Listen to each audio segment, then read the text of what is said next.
뭐 여러 이번 선거 대단한 큰 충격입니다. 도대체 왜 이렇게 졌을까? 사람들이 쉽게 이해를 못하고 지금 이 순간까지도 왜 그랬지 하는 그런 궁금증이 나고, 그런 바로 그것 때문에 이런저런 여파도 지금 영향도 많이 지금 생기고 있습니다. 그래서 그런 점에서 우리들이 이제 솔직하게 우리들의 시선이 아니라 외부의 시선도 들어보고, 그리고 그런 과정에서 실제 출마했던 사람 이 얘기도 들어보고 하는 그런 자리를 마련한 것입니다. 아까 여기 지금 사회에 보셨던 우리 김연아 의원님 소개 안 드렸네요. 그리고 우리 이제 오늘 토론도 하시면서 이번에 출마하셨던 분당 의뢰 출마하셨던 김민수님 오셨고요. 그래서 김민수 씨께서 좀 이따 직접 토론도 하시면서 당사자로서 보는 이런 문제점들, 이런 것들이랄지 여러 가지 것들을 오늘 짚어주실 것 같습니다. 그래서 오늘 짚어주신 이런 쓴소리들이 저희들에게 좋은 약이 돼가지고 다음번에는 다시는 이런 패배가 없도록 하는 그런 자리를 만들기 위해서 이렇게 준비를 했습니다. 모쪼록 여러분들께서 잘 들어주시고, 그리고 그런 점에서 많이 속으로 사귀고, 그리고 앞으로 또 필요한 얘기들 있으면은 나중에 해주시기 바랍니다. 저희들 국민들에게 패배의 충격을 안겨드려서 참 죄송하다는 말씀과 함께 제 인사 마치도록 하겠습니다. 감사합니다.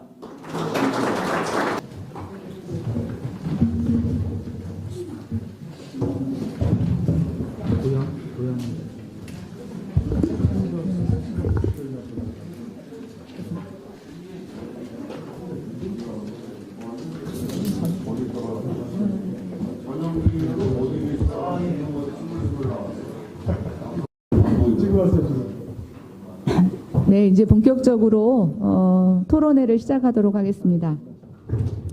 먼저 첫 번째 발제는 김영준 명지대 교수님께서 해주시도록 하겠습니다. 제가 마이크를 넘기도록 하겠습니다. 큰 박수로 환영해 주시기 바랍니다. 반갑습니다. 예, 반갑습니다. 방금 소개받은 명지대학교 김형준입니다. 오늘 4.15 총선 관련된 평가 그리고 대책에 대해서 우리 심재철 부의장님께서 초청해 주셔서 너무 감사드리고요. 저는 선거를 한 30년 정도 연구하고 분석했었던 정치학자인데요. 이번 선거가 굉장히 이례적이다라는 말씀을 먼저 드리고요. 선거 막판에 가면서 더불어민주당이 일당이 될 것 같다라는 흐름은 있었습니다. 근데 이렇게 압승할 거라는 건 아마 예측한 분들이 거의 없었을 겁니다. 제가 미국에서 의회 정치를 전공을 했는데요. 미국 선거 끝나면 두 가지 면에서 한국 선거와 좀 다릅니다. 첫 번째는 선거 후 조사를 정말 빡세게 합니다. 저는 여의도연구원에서 나오신 분들 계시지만은 지금 여의도연구원에서 선거 후 여론조사를 과연 하고 있는지, 포스트 일렉션 서베이가 굉장히 중요합니다. 왜냐하면 왜 졌는지, 무엇 때문에 이런 결과가 나왔는지를 선거 끝나고 나서 일주일 내에 해야 됩니다. 그런데 우리가 보통 선거에서 갖고 있는 유권자들의 메모리 기능이 일주일 정도밖에 안 되기 때문에 지금 조사를 하면 전부 다 더불어민주당 찍었다고 얘기를 합니다. 그래서 정확하게 선거와 관련된 현상을 분석하기가 굉장히 어려워요. 우리 한국선거학회라는 학회가 있는데요. 우리 한국선거학회에서 선거 후 조사를 아마 이제 마쳤을 겁니다. 그래서 그 조사 결과가 나오면 제가 오늘 얘기하는 것보다 훨씬 더 심층적이고 체계적이고 그리고 분석이 가능하다고 봅니다. 지금 뭐 총선과 관련돼서 여러 군데에서 총선과 관련된 뭐 세미나도 있었고 있는데, 제가 이렇게 보니까 대부분은 포스트 학 엑스플레네이션, 선거 결과를 보고 사후적으로 설명하는 수준이 대부분이고요. 어떤 경우는 뭐 사적인 판단 그리고 개인적인 감성이 좀 드러난 부분들이 많았는데, 제가 데이터 사이언스 관점에서 제가 갖고 있는 데이터를 중심으로 해서 이번 선거 관련된 패배의 그리고 그 대책과 관련된 말씀을 좀 드리도록 하겠습니다. 일단은 뭐 선거 결과는 다 아시니까요. 우리가 선거학에서 얘기를 할 때 총선과 지방선거는 일반적으로 유권자가 레트로스펙티브 보팅을 한다고 얘기를 합니다. 회고적 투표를 한다는 거죠. 정부가 잘했느냐 못했느냐 가지고 투표를 하고, 대통령 선거 같은 경우는 미래를 보고 투표한다 해서 레트로스펙티브 보팅을 한다고 얘기를 합니다. 특히 그게 대한민국에서 굉장히 강해요. 1988년도 13대 총선서부터 이번 선거 전까지요. 2016년 총선까지 8번의 선거에서 당시 집권당이 단독 과반을 한 거는 3번밖에 없었습니다.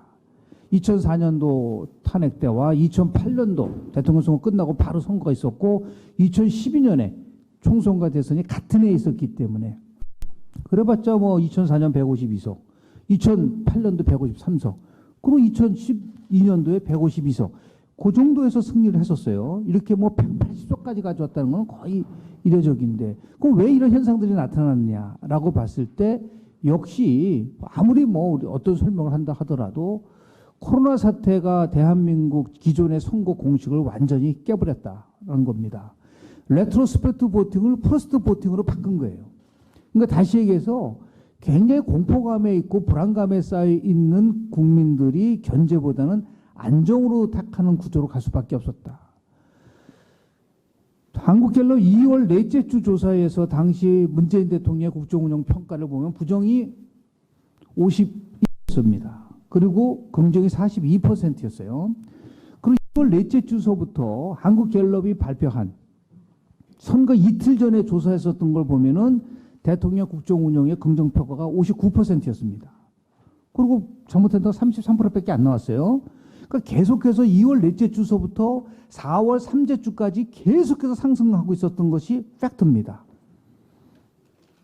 그 말은 뭐냐면 흐름이 바뀌어가고 있다고 볼 수밖에 없다는 것을 우리가 객관적으로 설명할 수밖에 없는 거죠. 왜 그러면 대통령 국정운영 지지도가 높냐라고 얘기했을 때 코로나 대처를 잘하고 있다는 게 지금까지 연속 10주간 1위로 지금 얘기를 하고 있습니다.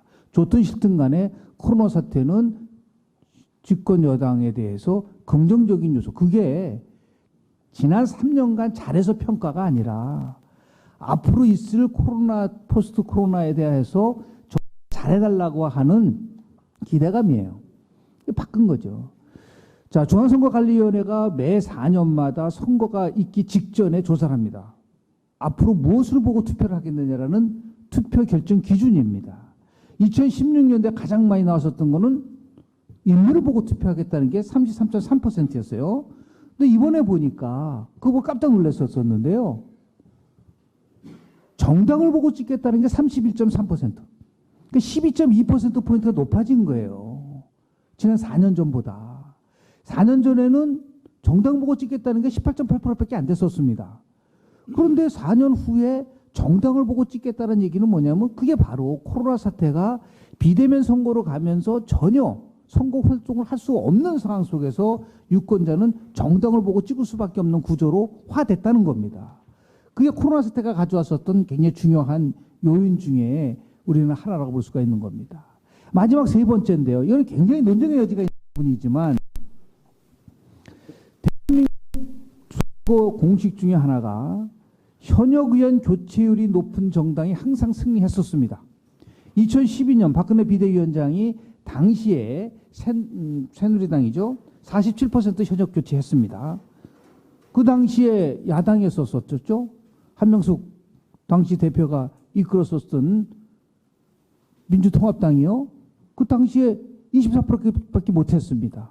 압승했습니다. 당시에요.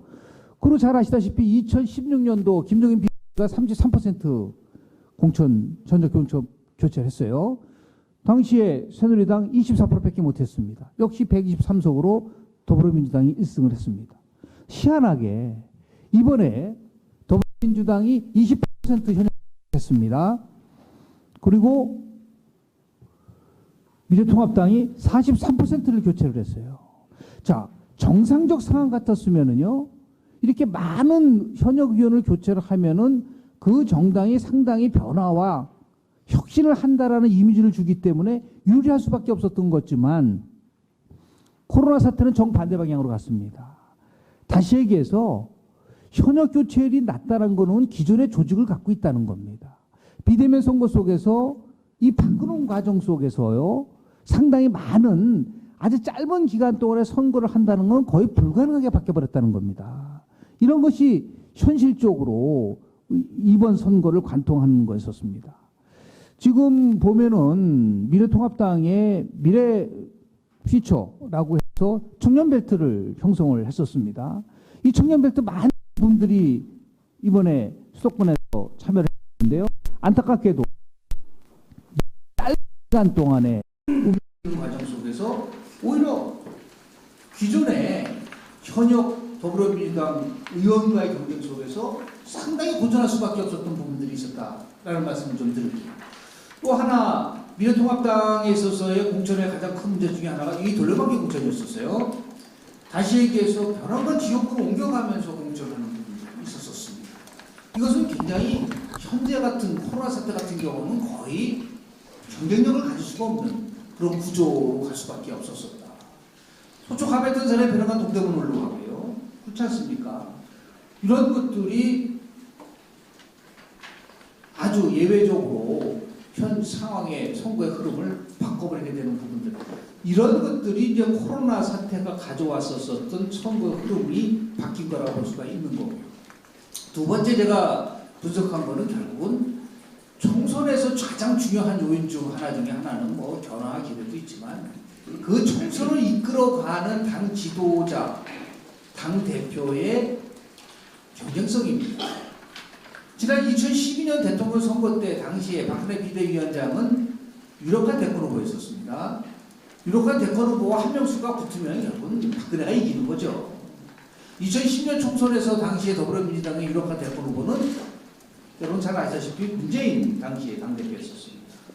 당시 김무성 대표는 국정 파동 때문에 옥색 파동 때문에 완전히 존재감을 잃어버린 상태에서 결국 총선에서 더불어민주당이 승리할 수밖에 없었습니다. 선거 2주 전에 나온 한국갤럽 조사에 의하면 충격적이죠. 황교안 대표의 지지가 3등입니다. 종로라고 하는 상징적인 이 선거에서 이낙연 후보의 지지가 26%, 그리고 황교안 대표는 9%밖에 안 됐어요. 자, 이런 상황 속에서 유권자들에게 표를 달라고 했을 때 유권자들은 그 후보자들은 표를 줄 것이 아니라 지도를 끌고 갈 수 있는 리더십을 보고 투표를 하는 겁니다. 그런 면에서 굉장히 취약합니다. 제가 그 여론조사 흐름을 보니까 세 번의 변곡점이 있었어요. 미래통합당이 아주 극적으로 굉장히 야 이거 큰일 났구나 판단된 부분이 세 가지 변곡점이 있었는데요. 첫 번째가 한성교의 난입니다. 이 미래통합당이 결국 미래한국당으로 가져가면서 공천 파동이 나면서 즉각적으로 지지율이 떨어집니다. 그때 거의 대부분이 크로스보팅이 나오기 시작을 합니다. 그리고 특히 젊은 세대층에서의 굉장한 변화가 나오기 시작해요. 공천 파동입니다. 두 번째 크게 요동쳤었던 부분들은 뭐냐면 바로 막말 파동이 있었습니다. 여러분 잘 아시죠? 김대호 관악갑에 출마한 후보 그리고 차명진 후보의 이 막말 파동이 결국은 중도층의 흐름을 완전히 바꿔놨다라고 볼 수가 있는 거죠. 막판에 인천 연수울에서 출마했었던 민경우 후보를 둘러싼 4번의 공천 파동, 이것이 실질적으로 결정적인 영향을 미쳤습니다. 그런데 지금 여기 우리 이상일 우리 후보도 계시고 지사구 의원도 계시고 상당히 많은 의원분들이 본투표에서 이거 사전투표에서 지금 분들이 굉장히 많아요. 자, 사전투표가 언제 있었죠? 선거가 수요일이면은 그 전에 금요일하고 토요일입니다. 금요일 토요일 무슨 일이 일어났죠? 가장 미래통합당이 최악인 상태에서 사전투표가 이루어진 겁니다. 제가 얘기하는 막말이라든지 파동이라든지 이런 것이 있는 상황 속에서 사전투표가 일어났기 때문에 결정적으로 사전투표에서는 미래통합당이 흔들릴 수밖에 없는 구조가 나왔다는 겁니다. 이거를 우리가 잘 인식을 해줘야 된다. 그런 결국은 리더십의 실패다. 리더십이 약하니까 취약한 리더십으로 인해서 실제로 많은 유권자들이 투표를 하는 속에서 흔들릴 수밖에 없었다는 말씀을 먼저 드리고요. 그 비호감에 대한, 그러니까 비호감이 높아지는 거예요. 우리 매트릭스 리서치라는 데서 다행스럽게도 선거가 끝나고 나서 바로 포스트 일렉션 서베이를 했습니다. 제가 오늘 쓴 논문의 상당한 부분은 그 매트릭스 리서치가 조사한 내용을 중심으로 말씀을 좀 드리는 겁니다. 미래통합당에서 비호감이 73%입니다. 호감이 가지 않는다가 73%예요. 호감이 가지 않는다는 거는 결국 뭐냐면 투표에 영향을 줄 수밖에 없는 부분들이 있다는 거죠.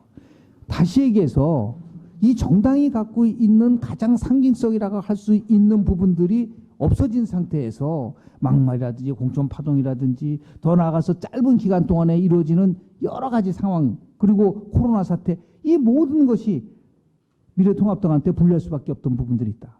자, 중요한 거는 이겁니다. 그걸 누가 모르나요? 다 압니다. 그러나 결정적으로 미래통합당의 패배는 저는 크게 세 가지로 봅니다. 시대정신에 졌고, 전략에 졌고, 그리고 한마디로 얘기해서 막말에 진 겁니다.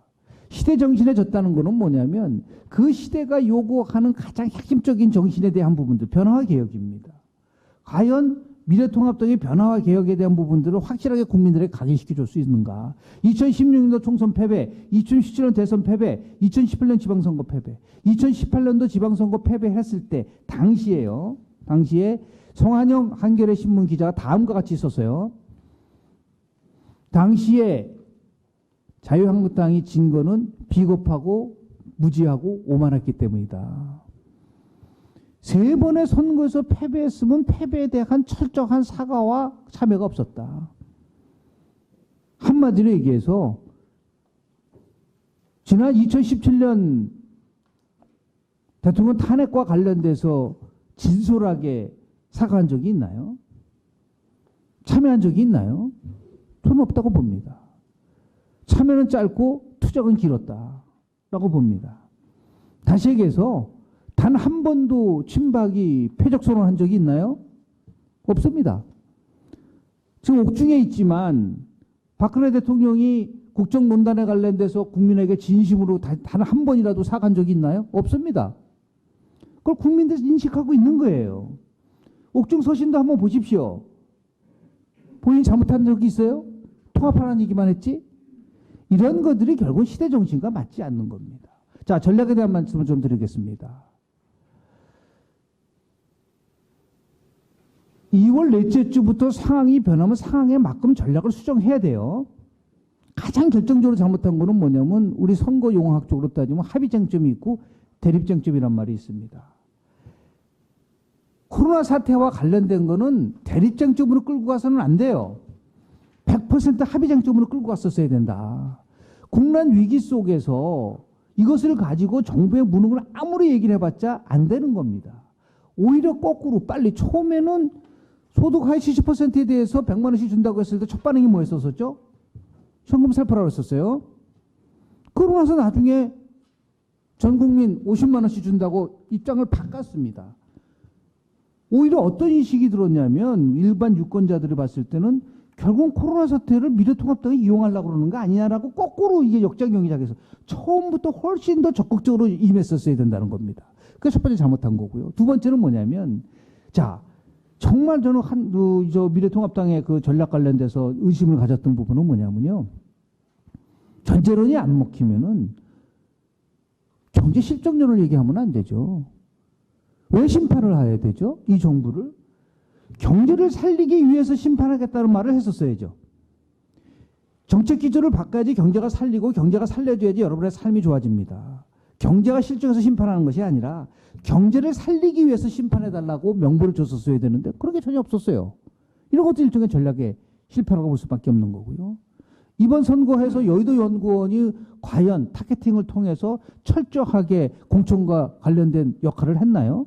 저는 못했다고 봅니다. 공천관리위와 여의도 연구원이 완전히 분리된 상태에서 거기에 비한해서 민주정책연구원, 양정철 중심, 이근영 중심으로 철저한 맞춤형 전략을 짰어요.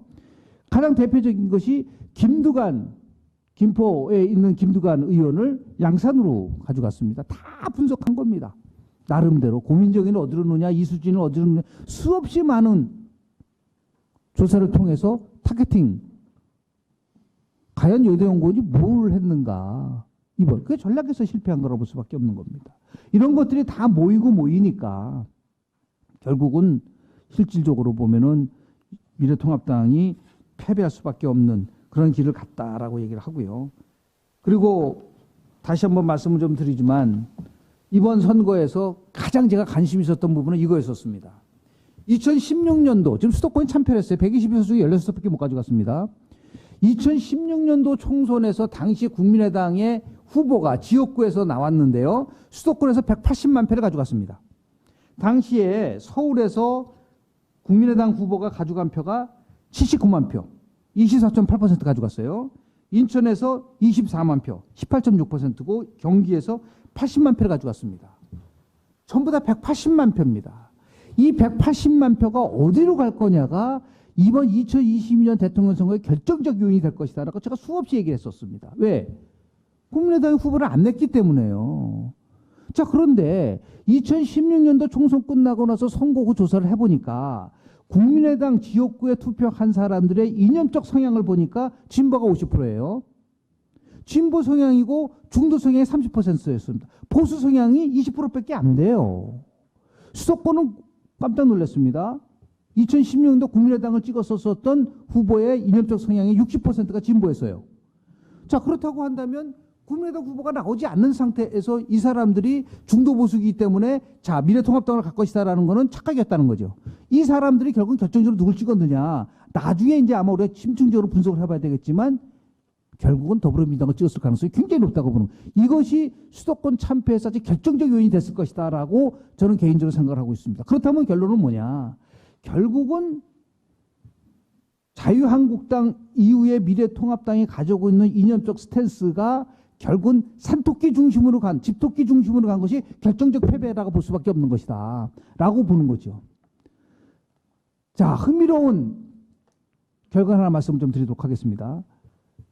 이념적 운동장이 기울어졌나요? 지금 모든 언론 매체에서는 이념적 운동장이 기울어졌다고 얘기를 합니다. 그건 조사하지 않은 거예요. 직관으로 그렇게 얘기를 한 겁니다. 제가 얘기했었던 선거 후 결과를 보고 얘기하는 거예요. 아닙니다. 운동장은 기울어져 있지 않아요. 2017년 대통령 선거 끝나고 나서 방송 3사가 출구 조사를 했습니다. 선생님께서 진보입니까? 보수입니까? 중도입니까? 물어봤을 때 진보라고 대답한 사람의 비율이 27.7%였어요. 보수라고 대답한 사람이 27.1%였습니다. 그리고 중도라고 대답한 사람이 38.4%였어요. 자, 2018년도 지방선거 끝나고 똑같이 방송 3사가 이념조사를 했습니다. 이건 굉장히 정확한 거예요. 출구조사이기 때문에.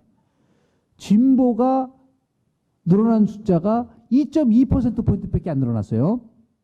그리고 중도는 1.5%밖에 안 늘어났습니다. 30% 진보, 40% 중도, 30% 보수는 지금도 변함이 없습니다. 자, 매스트릭스가 선거 사후 조사를 했는데요. 똑같은 결과가 나옵니다. 지금 진보라고 대답한 사람이 약 한 27% 정도라고 얘기를 하고요.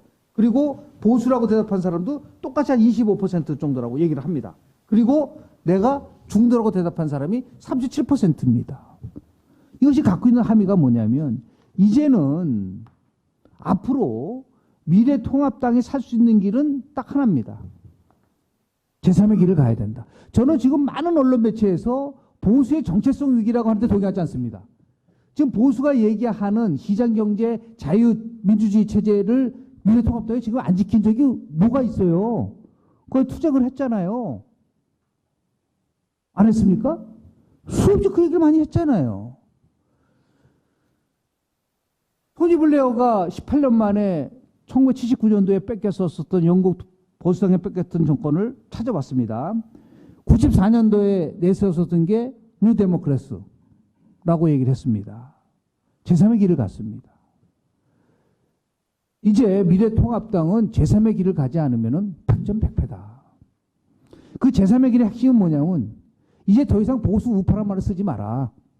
제가 지난 2018년도 지방선거 끝나고 나고 우리 여기 지금 의원님 계시지만 최 의원님 계시지만 진보 우파의 길을 가라는 거예요. 좌파하고 우파가 있으면 좌파에도 진보가 있고 보수가 있는 거고 우파도 진보가 있고 보수가 있는 겁니다. 지가 끊임없는 보수의 우파의 길을 가니까 스스로 30%의 덫에 갇혀버리는 거죠. 진보의 가치나 보수의 가치나 다 소중한 겁니다. 보수의 가치가 뭡니까? 성장하고 효율하고 경쟁하고 그리고 체제 강조합니다. 그렇지 않습니까? 진보의 가치가 뭡니까? 평등하고 분배하고 민족하고 투명하고. 보수의 시각에서 진보의 가치를 포용할 수 있을 때만이 미래통합당의 미래가 있다. 미래통합에는 미래도 없고 통합도 없었어요. 실질적으로 보면 바른미래당 통합했다는데 뭐가 통합이 됐다는 거죠? 라고 사람들이 생각을 한단 말이죠. 시대 정신은 과거 2016년도 이전까지만 해도 보수의 가치가 시대 정신이었을지는 모르겠으나 2016년도 이후의 시대 정신은 진보가 시대 정신화 돼버린 거예요. 이거를 자꾸만 부정하려고 한다는 거죠. 잘못됐다고 얘기한다는 거죠. 진보의 가치가 뭐가 잘못됐다는 거예요?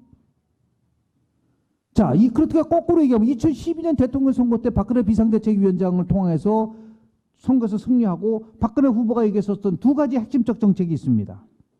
뭐죠? 경제민주화입니다. 경제민주화는 진보의 가치였지만 보수의 시각에서 진보의 가치를 풀겠다고 얘기했습니다. 맞춤형 복지를 얘기했어요. 복지는 진보의 전유물이었지만 우리 보수도 복지에 관련돼서 목소리를 내기 시작한다. 맞춤형 복지와 경제민주화를 가지고 결국은 제3의 길을 가면서 겨우 이긴 표가 얼마입니까? 103만 표예요. 51.6%. 지금도 단언컨대요. 내일 대통령 선거 딱 쳐서 양자 대결 구도 하지 않습니까? 48대 50입니다. 지금 굉장히 많이 진 것처럼 느끼지만은 실은 지역구 49대 41이지 않습니까? 그리고 비례대표 33.8대 33.4예요. 그걸 한번 보십시오. 아주 흥미로운 데이터를 한번 말씀드리겠는데요. 13페이지를 한번 보십시오. 13페이지 데이터는 어떤 것을 의미하냐면 자, 이번 선거에서 찍은 정당을 2년 후에 찍을 대통령 선거에서 찍겠느냐라고 물어봤습니다. 굉장히 흥미로운 조사 결과 아닙니까? 계속 찍겠다라는 게 45.1%밖에 안 돼요. 그리고 다른 정당으로 바꾸겠다. 48.5입니다. 이게 현재의 상황이에요. 그 말은 뭐냐면 이 정부가 얻은 지금 현재의 승리는 굉장히 취약하고 크리스탈이다 이거예요. 지난 3년간을 잘해서가 아니라는 겁니다. 자, 한번 보십시오. 이 부분을 보면은 이번 선거에 가장 핵심적이었었던 50대가 55.0이 계속 지지하지 하겠다고 얘기를 했고 그리고 42.9%가 지지하지 않겠다고 얘기를 했는데 중도를 한번 보십시오. 34.7%가 계속 지지하겠다고 그랬고 다른 정당으로 바꾸겠다는 게 59.9%예요. 13페이지입니다. 중요한 함의를 갖고 있습니다. 여기서 마지막으로 제가 한 1, 2분 더 말씀을 좀 드리면 이제는 원인이 나왔으면 이제는 대책에 대한 얘기는 뭐 수없이 많이 얘기를 했지만 진보 우파의 길을 가는 부분도 하나 있고 지금 유권자의 지형이 2050에 40에서 대 5060에서 2050 대 6070으로 바뀐 거예요. 이거는 제가 벌써 지방선거 끝나자마자 2020년 총선 때는 1960년부터 69년생 과거에 586 세대가 1960년에서 69년생이라면 1960년생이 60세가 되는 겁니다. 현재의 50대가 완전하게 586 세대로 전환됐다는 겁니다. 그런데 이 50대가 완전한 진보는 아니에요. 상당히 50대가 중도화되고 있다는 것을 얘기할 수가 있는 겁니다. 실제로 중도화된 50대를 잡지 못하면 미래통합당의 미래는 결코 없는 겁니다. 그러면 이 50대의 중도화된 그리고 20대는 진보가 아니에요.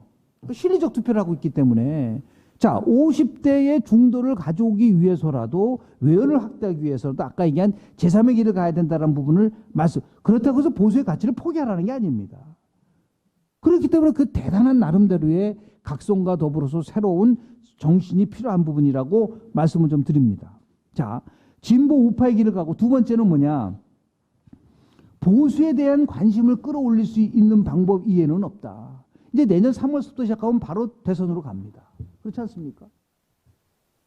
미안한 얘기지만 미래통합당은 발전적으로 해체돼야 됩니다. 더 이상 미래통합당으로는 미래가 없다. 저는 확신합니다. 자, 그럼 어떻게 발전적으로 뭐 정당을 완전히 해체시키는 건 아니겠으나 지금 얘기하는 모든 나름대로 현 정부와 대립할 수 있는 세력들이 하나로 뭉쳐야 된다. 그 다음 차기 지도부가 할 일이라고 봅니다. 그리고 나서 이 정부와 싸울 수 있는 모든 사람들이 한 곳에 모여야 됩니다. 거기에는 안철수 국민의당 대표도 들어올 수도 있고 다 올 수 있는 거예요. 황교안 대표, 그리고 유승민, 그리고 더 나가서 지금 홍준표, 김태호, 원희룡, 권영진, 오세훈 다 들어오라 이겁니다. 그리고 1년간 미국식의 오픈 프라이머리로 가야 된다. 완전 국민 참여 경선제로 가야 된다고 보는 겁니다. 자, 미국은 92년도 클린턴 무명이었어요. 그리고 더 나가서 오바마 2008년 완전 무명이었습니다. 당선됐어요. 이유는 딱 하나입니다. 오픈 프라이머리예요. 많은 사람들이 누가 될지 모를 정도로 2002년도 대통령 선거 때 2002년 4월 당시에 뭐 끝났지만 2002년도 2월 달에 노무현 후보의 지지율이 4%밖에 안 됐어요. 그럼 2002년도 3월 16일 날 광주 경선에서 노무현 후보가 1위를 하고 16개 지역을 돌면서 결국 이인재 후보가 날아갔습니다. 그리고 실질적으로 승리했어요. 딱 하나다. 관심이 생기지 않는데 어떻게 지지로 갈 수 있겠습니까? 그래서 얘기하는 비전을 바꾸지만 많은 사람들이 누가 될지 모를 정도의 부분들 3단계를 거칩니다. 사람들이 지지하는 게 attention, attraction, affection이에요. 그래서 저는 3A 단계라고 얘기를 하는데 attention을 갖기 위해서는 이제부터라도 이제 새 지도부가 할 수 있는 일은 뭐냐면 현재와 같은 당의 운영체제를 완전히 없애버려. 중앙당을 완전히 축소시켜버리자는 겁니다. 현재와 같은 중앙당의 당대표가 모든 것을 좌지우지하는 1960년도에 JP가 만든 정당 모델을 이제서는 벗어나자. 그게 변화입니다. 집권당이 못하는 것을 야당이 할 수 있어야죠. 개혁은 야당이 하는 겁니다. 전부 다 똘똘 뭉쳐가지고 당대표 뽑고 당대표가 모든 것을 결정하는 이런 시스템을 이제는 국회가 중심이 되는 정치로 바꾸고 미국에 무슨 중앙당이 있어요. 내셔널 커미티가 있지만 우리 같은 중앙당이 아닙니다. 그리고 내년 3월서부터 전국을 돌아다니면서 국민의 지지를 받을 수 있는 비전을 내세우고 그렇게 해서 국민들을 가져가. 그런 과정 속에서 자연스럽게 뭐 김종인 비대위원장이 얘기하는 뭐 1970년대 경제통이 들어올 수도 있는 거고 30대에도 들어올 수 있는 그 안에서 경쟁을 통해서 쟁취를 할 때 하늘에서 어떻게 떨어집니까? 제가 얘기한 이 부분이 두 가지 부분, 진보 우파와 지도체제의 변화 그리고 모든 사람들이 참여할 수 있는 국민참여 경선의 장을 만들어줄 수 있는 이 세 가지 조건이 갖춰지지 않으면 2022년 대통령 선거에서도 미래통합당의 미래는 정말 어둡다라는 말씀을 좀 드리면서 이제 시간이 많이 남지 않았습니다. 비대위가 할 수 있는 부분은 그런 부분에 집중적으로 했으면 좋겠다는 말씀을 좀 드리면서요. 추후에 포스트 일렉션 서베이가 나오면 다시 한번 제가 얘기한 부분 중에서 어떤 부분은 맞았고 어떤 부분은 틀렸다는 것을 한번 다시 한번 얘기할 수 있는 기회를 갖게 되기를 희망하면서 오늘 발표 마치도록 하겠습니다. 감사합니다. 네. 예, 다시 한번 김영준 교수님께 감사의 말씀을 드립니다. 김 교수님께서는 4.15 총선 전반에 대한 평가와 전망을 해주셨습니다. 두 번째, 전영기 중앙일보 논설위원님께서는 특히 수도권 참패 원인과 대책이라는 주제로 토론을 해주시겠습니다. 마이크를 넘기겠습니다. 큰 박수로 환영해 주십시오. 네, 안녕하세요. 저 중앙일보 전영기 칼럼니스트입니다. 이게 4.15 총선 평가 중에서도 저는 수도권 참패 원인 이렇게 심재철 부의장 대표께서한테 주셨는데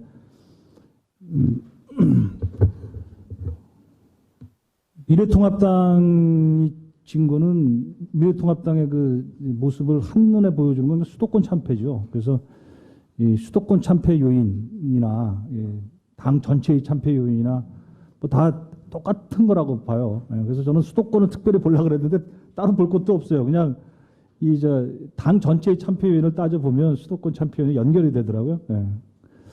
개인적으로는 우리 옆에 계신 김민수 약선자님이죠. 죄송합니다. 제가 분당 을에 살아요. 그래서 참 저는 이번에 마음속으로 응원을 했는데 다음에 당선하십시오. 저는 그 정치 일종의 평론가죠. 그리고 기자입니다. 저는 기자이면서 유권자이고 그리고 이제 이 나라의 어떤 세금을 내는 사람입니다. 그래서 여기 왔습니다. 그리고 저를 불러주신 심재철 대표께 다시 감사드립니다. 제가 가만히 그 새가 좌우에 날개로 난다는 게 뭔가 가만히 쳐다봤어요. 새를 많이. 근데 실제로 새가 말이죠. 한쪽 날개가 강한 새들이 있어요. 분당에서도 이렇게 까치 같은 걸 보면 개도 마찬가지예요. 개도 왼쪽 다리가 이렇게 쩔룩거리는 개가 있어요. 한쪽 다리가. 그 특징을 보면 새 같은 경우는요. 실제로 양쪽을 막 날개짓을 해도 이렇게 빙글빙글 돌더라고요. 근데 사실 한쪽으로 기우는 건 사실은 괜찮아요. 그냥 그래도 살아 있음이니까. 결국 빙글빙글 돌다가 떨어집니다. 추락을 합니다. 저는 이 새가 좌우의 날개로 난다는 말이 참 생각할수록 새롭게 다가오는 것이 이 여야가 건강하게 날개짓을 잘 해야 나라가 오래 갑니다. 한쪽 날개가 너무 세면 뭐 한쪽으로 가는 건 상관이 없어요. 뭐 어차피 사는 거니까 그렇게. 근데 그러다 추락을 하니까 문제 아니겠습니까? 리영이라는 분이 돌아가실 때 그 책을 보면 대화라는 책인가 거기 보면 또 시계추 얘기를 하더라고요. 시계가 왔다 갔다 하는데 그때는 이제 우파라고 할 수 있어요. 우파가 센 시대인데 이렇게 시계추가 이렇게 올라갔다가 딱 멈춘다고 생각해 보자는 거죠.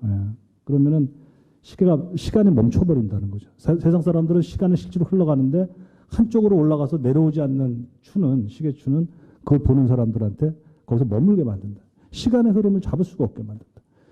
공간적으로 땅에 떨어지고 시간적으로 흘러가면 알 수 없는 나라는 망하는 나라죠. 바로 이 나라가 망하게 되었습니다.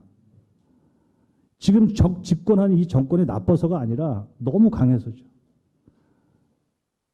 그리고 이 한나라 이 미래통합당이 뭐 선해서가 아니라 너무 약해서입니다. 그래서 이 세금을 내는 사람으로서는 매우 불안합니다. 한쪽이 180석이죠. 이쪽은 103석이죠. 84 플러스 103, 84 플러스 19에서 103석이 되는데 그래서 이 나라가 위태위태합니다. 한쪽으로만 돌아가다가 추락할까가 겁나고 시계추가 이제 왼쪽으로 너무 올라가고 딱 멈춰버리게 되면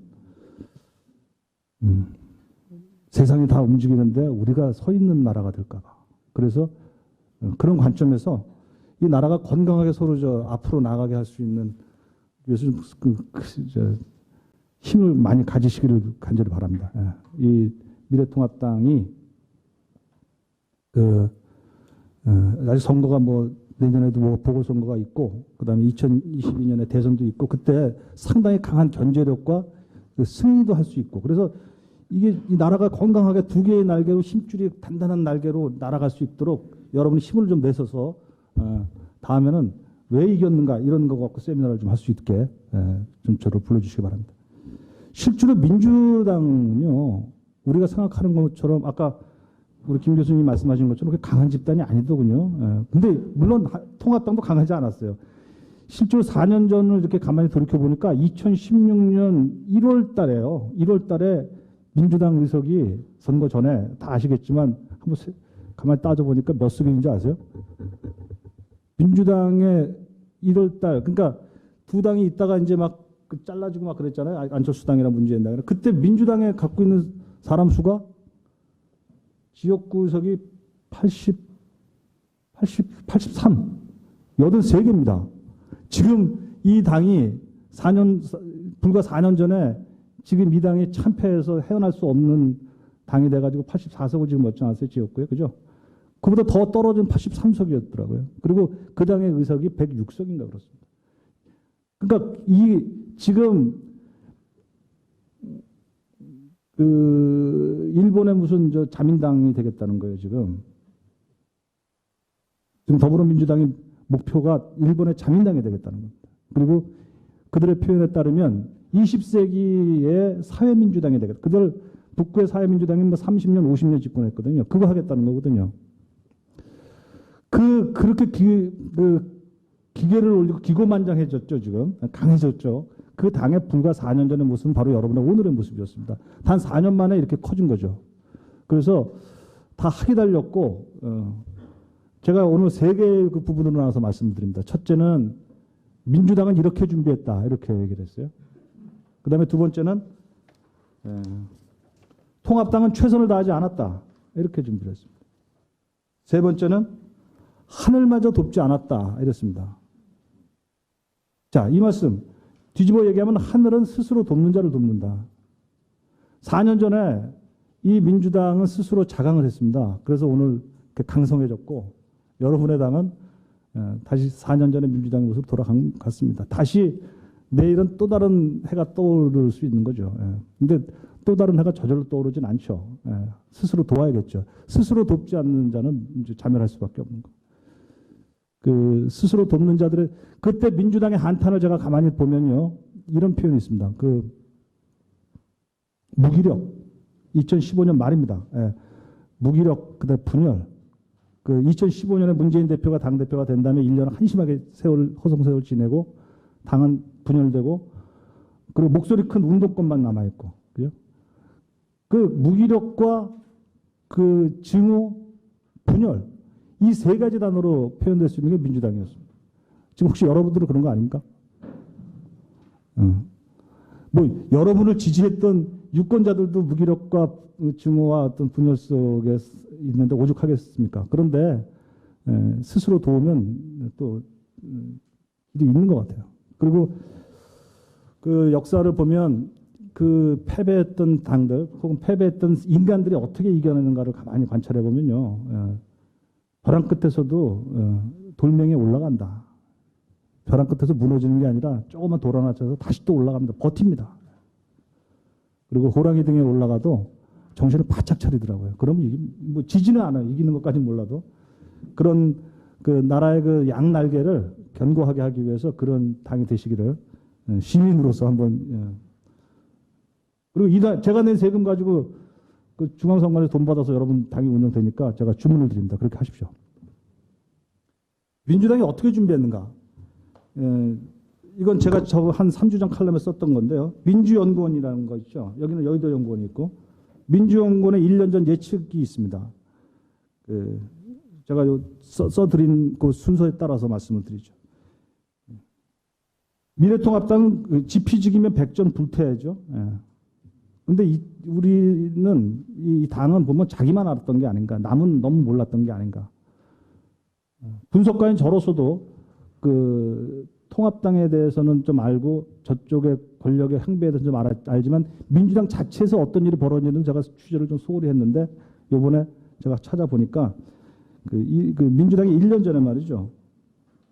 그 정치학 박사인 이진복 박혁 씨가 작성했다는 보고서를 하나 냈더라고요. 2019년 4월 보고서입니다. 대한민국 중심정당의 혁신적 포용 노선, 더불어민주당의 길이라는 걸 냈어요. 이때가 양정철 씨가 그날 그 당의 그 민주연구원장으로 가는 그 달이었습니다. 2019년 4월 1년 전 보고서입니다. 제가 두 번째 우연한 승리는 없다라고 제목을 달았는데 이 보고서를 보시면 이 보고서 당시에는 자유한국당이라고 그랬죠. 그 자유한국당의 현실이 아주 굉장히 풍부하고 냉정한 관찰을 담고 있습니다. 그리고 민주당 자기당한테는 자체 선거 역량을 점검을 했습니다. 그리고 이기는 데 필요한 실천적 태도를 제시했죠. 이걸 읽어보면 지금 민주연구원을 들어가서 이 제목을 지금 바로 떠요. 104페이지짜리입니다. 그럼 민주당의 승리가 우연이 아니구나. 한 1년 전부터 치밀하게 자기들의 비전과 전략의 길을 갖고 있었구나. 이런 생각이 들게 됩니다. 이 보고서에 몇 가지 포인트가 있습니다. 보고서 분류법은 자기들이 했지만 자유한국당은 주변 정당으로 딱 규정을 했습니다. 마지널 파티. 그러면서 주변 정당을 어떻게 표현했는가? 오직 반사 이익에 골몰해 집권 여당의 실수만 바라면서 생활인의 절박한 삶의 문제를 외면하는 생활 불감 정치. 시끄러운 소수의 영합해서 민심과 당심이 끊임없이 괴리된 민생 불감 정치를 강행하는 당 이렇게 규정을 했습니다. 선거 끝나고 가만히 보니까 이런 점이 있죠. 그다음에 샤이 보수에 대해서도 얘기를 합니다. 샤이 보수는 통상 저도 그렇게 얘기를 해왔습니다만 여론조사 수치로는 잡히지 않지만 막판에는 통합당이 흡수할 수 있는 표 이렇게 봤던 거 아닙니까? 여기에 대해서도 1년 전에 이렇게 규정을 하더군요. 수주보서 말하지 않는 보수가 아니라 보수라는 사실을 부끄러워하는 보수 이렇게 비틀어서 정의했습니다. 그런데 지나고 보니까 이런 측면이 있어요. 비틀어서 비꼰 정의가 맞는 측면이 있지 않습니까? 쪽팔리고 부끄러워서 말하지 않는 보수들이 가만히 있었던 것이다. 그 다음에 아주 결정타가 이런 거예요. 그 사람들의 판단이지만 이거 맞는 측면이 있어서 제가 드리는 겁니다. 이 판단은 선거 결과 사실로 입증됐고 과학성과 그 통찰성을 저는 인정합니다. 거기 보면 이런 표현이 빅데이터 기법으로 네이버에 기재된 정치기사의 댓글 93만 573건을 분석해 보니 보수의 연관어에 좀 전에 경제성장, 진정성, 안보 등의 긍정적 단어가 완전히 사라졌다. 거짓말, 비리, 부끄럽다, 더럽다는 부정적 단어가 압도적이다. 이렇게 이 사람들이 조사를 했어요. 자기들 논문에 104페이지 논문 안에 그 보수를 그렇게 분석을 한 겁니다. 저들은 그러니까 민주당은 통합당이 좋게 여기는 그 보수의 그 조사를 이렇게 했습니다. 그리고 조사라는 건 굉장히 데이터가 있어요. 93만 건을 빅데이터로 분석해 보니 전 충격적인 게 더럽다는 이미지도 갖고 있다는. 좀 넘어가면 3번에 중심정당이라고 자기들 표현. 중심정당 여야 기능 다 품어 정권 교체가 불필요하다 이렇게 표현을 썼는데 자기들은 중심정당이라고 규정을 했습니다. 1년 전에 민주당의 보고서를 보면. 그래서 중심정당은 어떤 정당이냐. 박근혜 대통령의 탄핵에 찬석했던 80%의 지지를 받는 생활정치 정당이다. 이렇게. 국민 80%의 지지를 받는 정당이다. 이렇게 규정을 했습니다. 굉장히 그 야심만만한 수치죠. 그런데 자기들이 그렇게 되겠다는 거예요. 그 보고서의 말미에 가면 분명한 자기들의 목표를 드러냅니다. 보고서는 지지율 80%의 중심정당을 다음과 같이 묘사합니다. 여당이 사실상 여야의 역할을 모두 수행한다. 여야 정권 교체가 중심정당 안에서 일어나는 1.5당 체제를 간다. 그리고 야당은 수권 능력을 상실한 항의정당, 생존이 우선인 불임정당으로 전락한 0.5당이다. 통합당이 0.5당이고 불임정당이고 항의정당으로 만들어 버리겠다는 거예요. 그렇게 1년 전에 갖고 있는 그들의 비전이 이거였습니다. 그리고 이거 실현됐습니다. 현재 수치로는. 아예 드러내놓고 얘기합니다. 민주당은 일본 자민당을 1.5당의 대표적인 사례로 그 보고서에 그렇게 썼어요. 자기 당의 장래를. 그래서 이 자기들 1년 전 보고서에는요. 그 1.5당을 지향한다. 그리고 국민 80% 지지를 받겠다. 박근혜를 탄핵한 때 그걸 지지했던 80%의 지지를 끌어모아서 다 내 안에 갖고 있겠다. 여당의 기능과 야당의 기능을 다 갖고 있겠다. 지금 돌아보면 윤미향이를 치겠다는 말도 여당 안에서 나오지 않습니까? 이게 원래 야당이 해야 될 소리인데 이제 자기들이 안에서 팩션이 하겠다는 거죠. 그래서 지금 통합당이 해야 될 일도 기대됐던 일을 자기들이 이제 하는 거죠. 지금 거기에 따라서 이거 하는 거 아닙니까? 민주당 안에 180석 의석을 갖고 그 당 안에 야당의 기능과 여당의 기능을 다 갖추는 완결된 정당이에요. 그 일본의 자민당 그리고 20세기의 유럽의 사회민주당 이렇게 목표를 딱 정했어요. 자기들이 스스로 얘기한 겁니다. 이거 아마 별로 아시는 분 없을지 몰라요. 민주당의 목표가 자민당이 되겠다. 좀 흥미로운 것은 이 4년 전에 여러분도 그랬어요. 통합당도 그죠? 통합당도 그때 저도 그런 기사를 썼던 기억이 나고 통합당 민주당의 분열과 증오와 무기력이 하도 심하다 보니까 저 박근혜 당이죠. 그러니까 저기 무슨 당입니까? 새누리당. 이 1.5당이 된다. 그런 얘기를 많이 했었어요. 실제로. 근데 이렇게 4년 만에 뒤바뀌는군요. 다만 이런 점은 제가 민주당 보고서 지적하고 있습니다. 지적하고 싶습니다. 민주당 보고에서는 허점이 있는데 선거 승리에만 초점을 맞춘 나머지 민주당 정부를 유지하는 데 들어가는 비용, 지속 가능성에 대한 고려는 없습니다. 그 보고서에. 비용과 지속 가능성 문제가 누적되면 정권은 한순간에 무너집니다. 많은 역사에서 보여주고 있죠. 통합당은 이 빈틈을 노려야 한다. 빈틈은 준비된 자에게만 보인다. 이렇게 그 민주당에서 배우라는 말씀 좀 드리고 싶어요. 예. 지피지기 해야죠. 나만 알면 어떻게 합니까? 남도 알아야 되지 않겠습니까? 민주당은 1년 전에 자기 나름대로 통합당을 어떻게 볼 것인지를 분명히 규정을 하고 그 흐름대로 갔어요. 그리고 1년 동안 양정철 원장이 그렇게 했어요. 두 번째, 통합당은 최선을 다하지 않았다. 이 표 썼는데 저는 여기서 두 가지를 말씀드리고 싶습니다. 하나는 이기는 공천을 회피하였다. 두 번째는 부평초 같은 리더십이다. 저는 선거 후에 통합당을 이렇게 떠올리면 부평초, 물 위에 둥둥 떠달리는, 뿌리 없이 둥둥 떠다니는, 머리는 있는 것 같아요. 머리는 허옇게 있는 것 같은데 뼈도 없고 뿌리도 없고, 죄송합니다. 예, 둥둥 떠다니는. 이기는 공천을 회피했다는 것은 그 제가 이렇게 과거 예를 적었는데 참 이기는 공천을 했던 적이 있어요. 다들 정당별로 보면 2016년에 민주당이 그런 공천을 했죠. 김종인 비대위원장이었습니다. 김종인 대표가 있죠. 예, 비대위원장. 그때 이기는 공천을 어떻게 했는가? 기억나시죠? 운동권 패권주의 청산입니다. 이해찬 날려버렸잖아요. 그리고 정봉주 아주 기억이 생생하죠. 또 정청래 이 세 사람을 차례로 따다닥 날려버리고 많이 하지도 않았어요. 그 정도 딱 했어요. 그 이분이 했던 게 그때 핵 가진 북한은 괴멸한다 이렇게 표현했어요. 기억나시죠? 김종인 본인은 그 당시 자기가 경제민주화 이런 거 해서 이겼다고 얘기하는데 제 감각은 좀 달라요. 그건 별로 기억이 안 나고 2016년에 김종인의 민주당이 이긴 것은 정청래를 쳐서 이긴 거다. 이해찬을 쳐서 이긴 거다. 잘랐어요. 그죠? 그리고 그 동네에서 성역처럼 금기어가 되었던 북한은 괴멸된다고 표현했지 않습니까? 그때도 문재인 대표는 딱 가만히 있었어요. 꿀 먹은 벙어리처럼. 신기하죠? 그걸로 하나 먹은 거예요, 제가 보기엔. 그 공천의 어떤 컨셉, 강렬한 컨셉.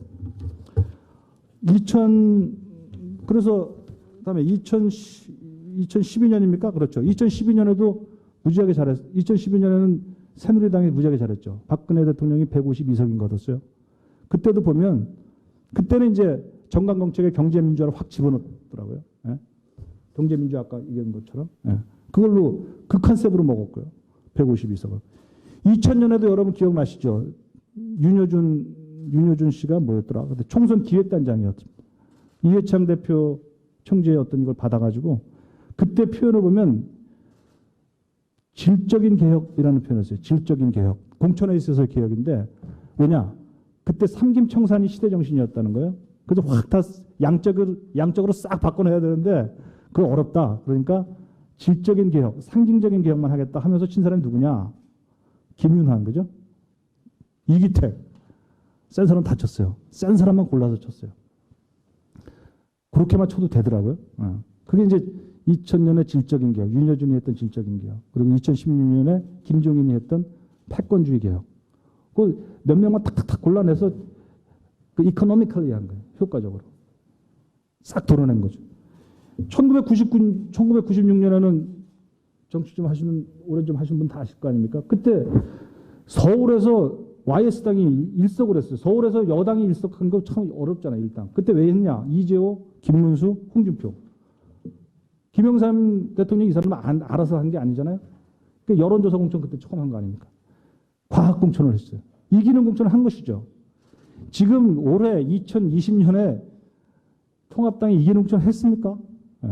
저는 관찰자지만 매우 저는 화가 사실 납니다. 알 수가 없는 거 무슨 컨셉이에요? 이거 죄송한 얘기지만 무슨 뭐 청년 벨트? 나는 그게 저도 계속 정치 기사를 써왔지만 그런 컨셉이 있는지도 몰랐어요. 큰 싸움을 해야지. 청년 벨트. 저는 그 청년의 가치에 대한 얘기를 하는 것이 아니라 그게 이 선거판의 핵심 이슈입니까? 문재인을 어떻게 뭐 할 것이냐? 정권을 어떻게 할 것이냐?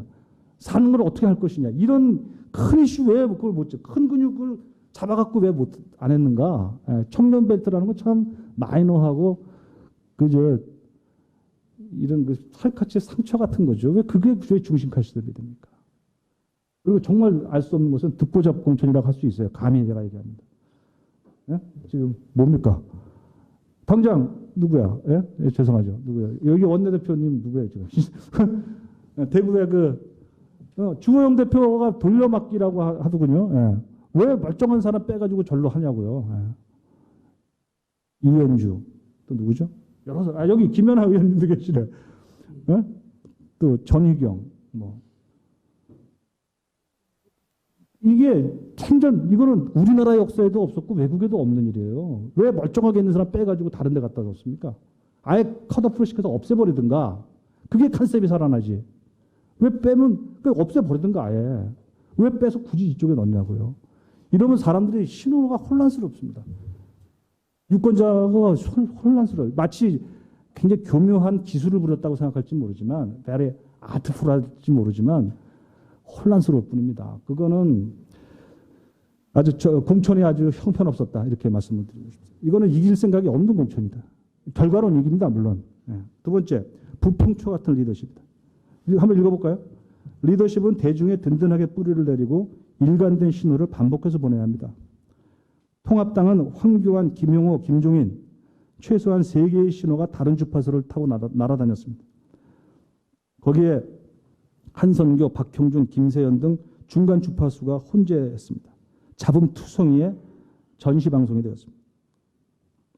김영삼, 김대중, 이회창, 박근혜 떠올려 보십시오. 이분들의 그런 야당 지도자 시대는 볼 수 없었던 풍경들 아닙니까?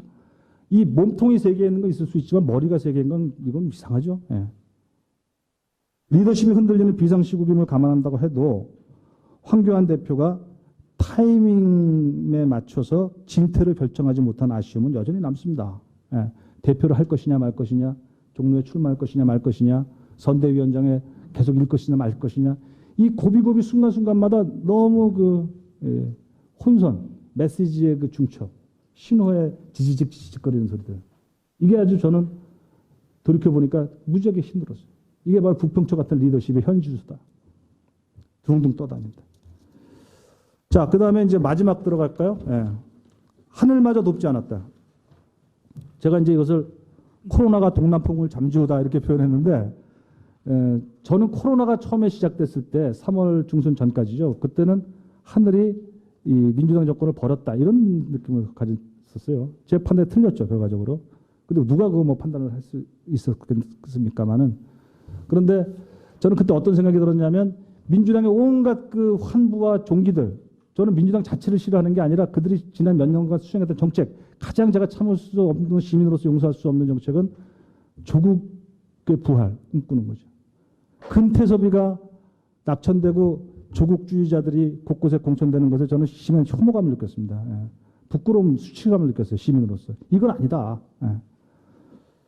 그런 온갖 종류의 그 환부들이 다 연한계처럼 이렇게 한 배가 되게 되면 동남풍 한번 샥 바람이 불면 그 화공을 타고 그냥 쫙 이 생태계가 조정이 되는 전 그런 세상이 혹시 오지 않을까 저는 그런 생각을 했었는데 이 연한계는 되었지만 동남풍이 불 수 없었어요. 왜? 코로나가 딱 차지하고 있었으니까. 코로나가 동남풍을 잠재워버렸죠.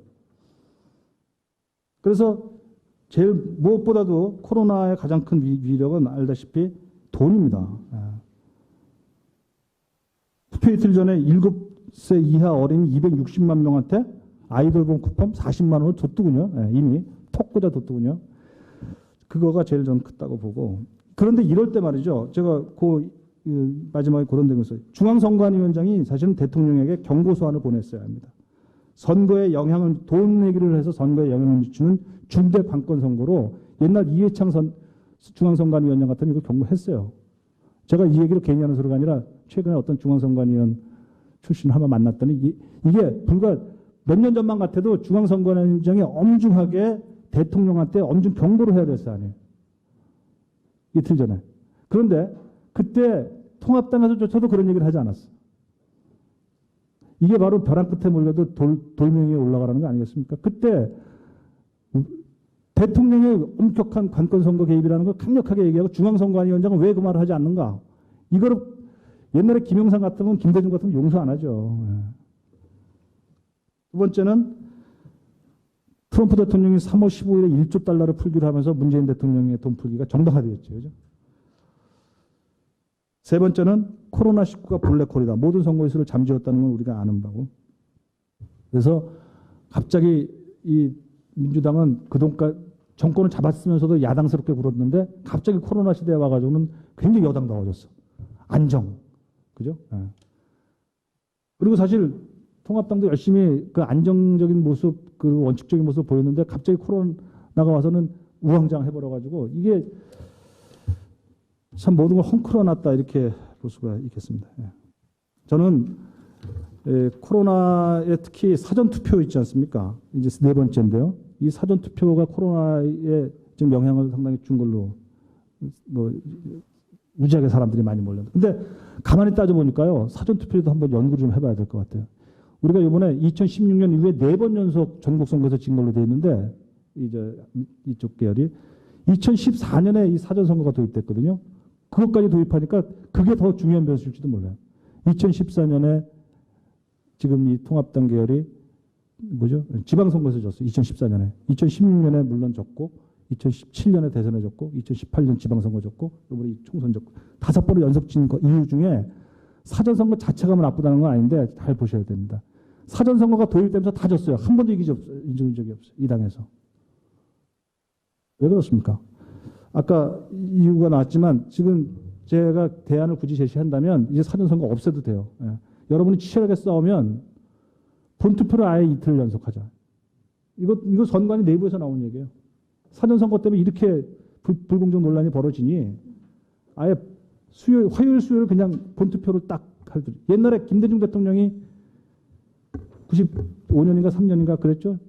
13일 단식 수행해가지고 지방선거 해냈잖아요. 그러고 나서 민주당의 물적 기반이 바뀝니다.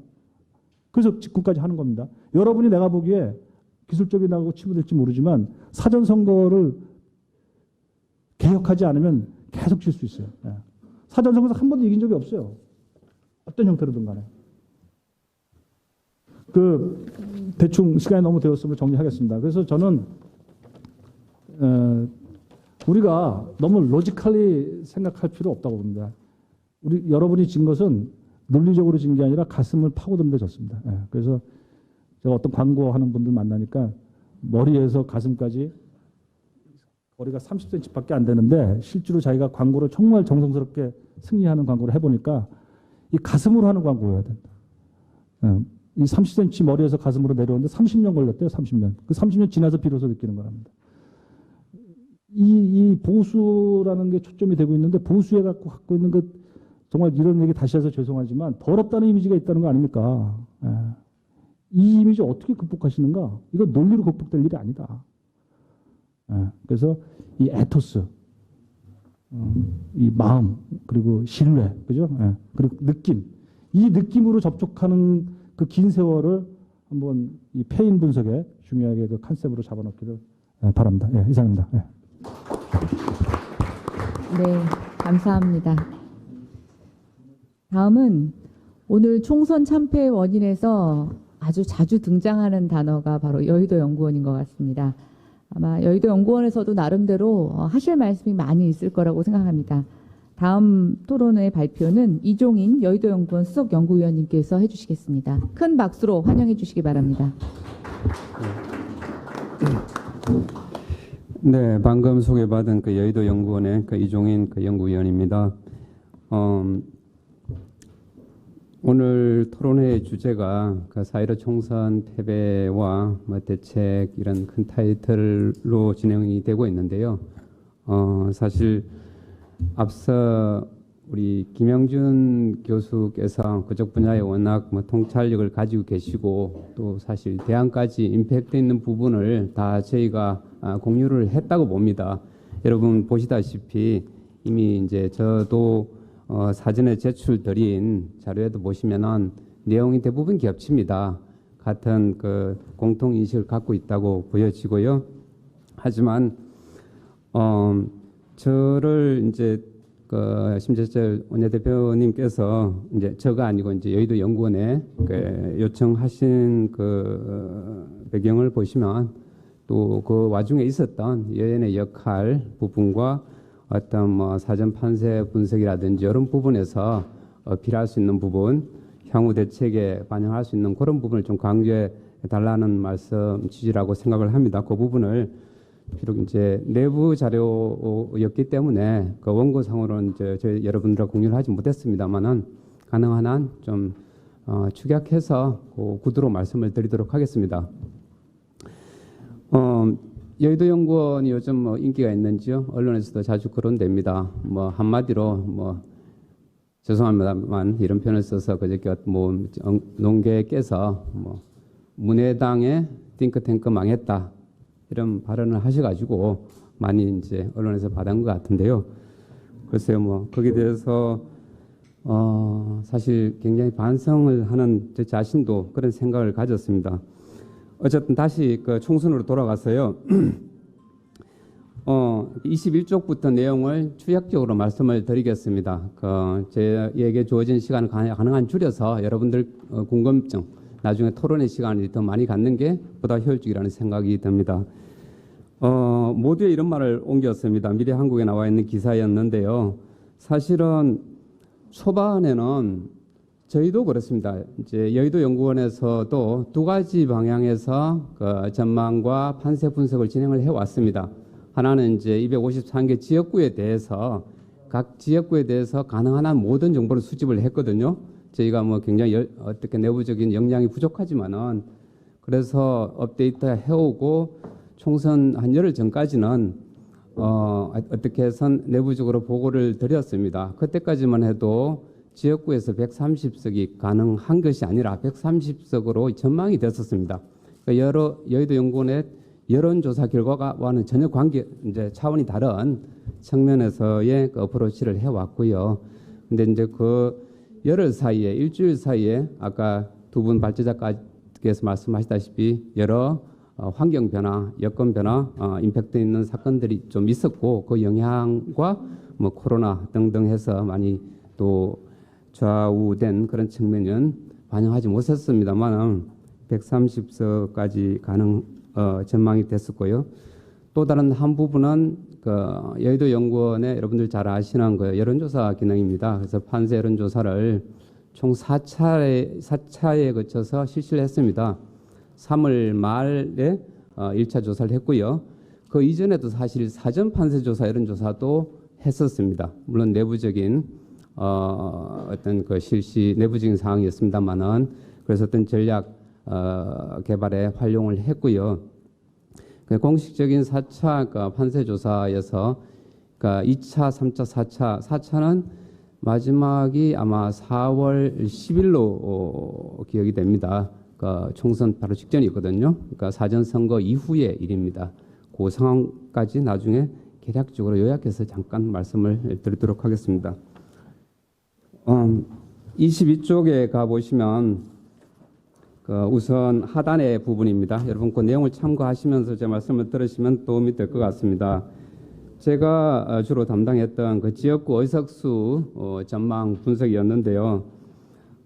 크게 뭐 여기 이렇게 뭐 한 5, 60페이지짜리 보고서가 있습니다만은 한 253 그 지역구에 대해서 당선 가능성을 그러니까 당선에 유력한 지역, 그다음에 우세한 지역, 경합인 지역, 그다음에 열세인 지역으로 구분해서 쭉 계속 업데이트를 해왔습니다. 사실 여러분들 아시다시피 2월 말까지만 해도 공천이 확정되지 않은 지역이 굉장히 많았죠. 그런 부분은 사실은 큰 의미가 없었지만은 하여튼 그 출마 예정자분들의 지역에서 민심, 여론 이런 부분은 저희가 가급적 인편을 통해서도 반영을 했고요. 또 시중에 나와 있는 그 지역 언론의 그 여론조사 결과도 반영을 해서 팔로우를 해왔어요.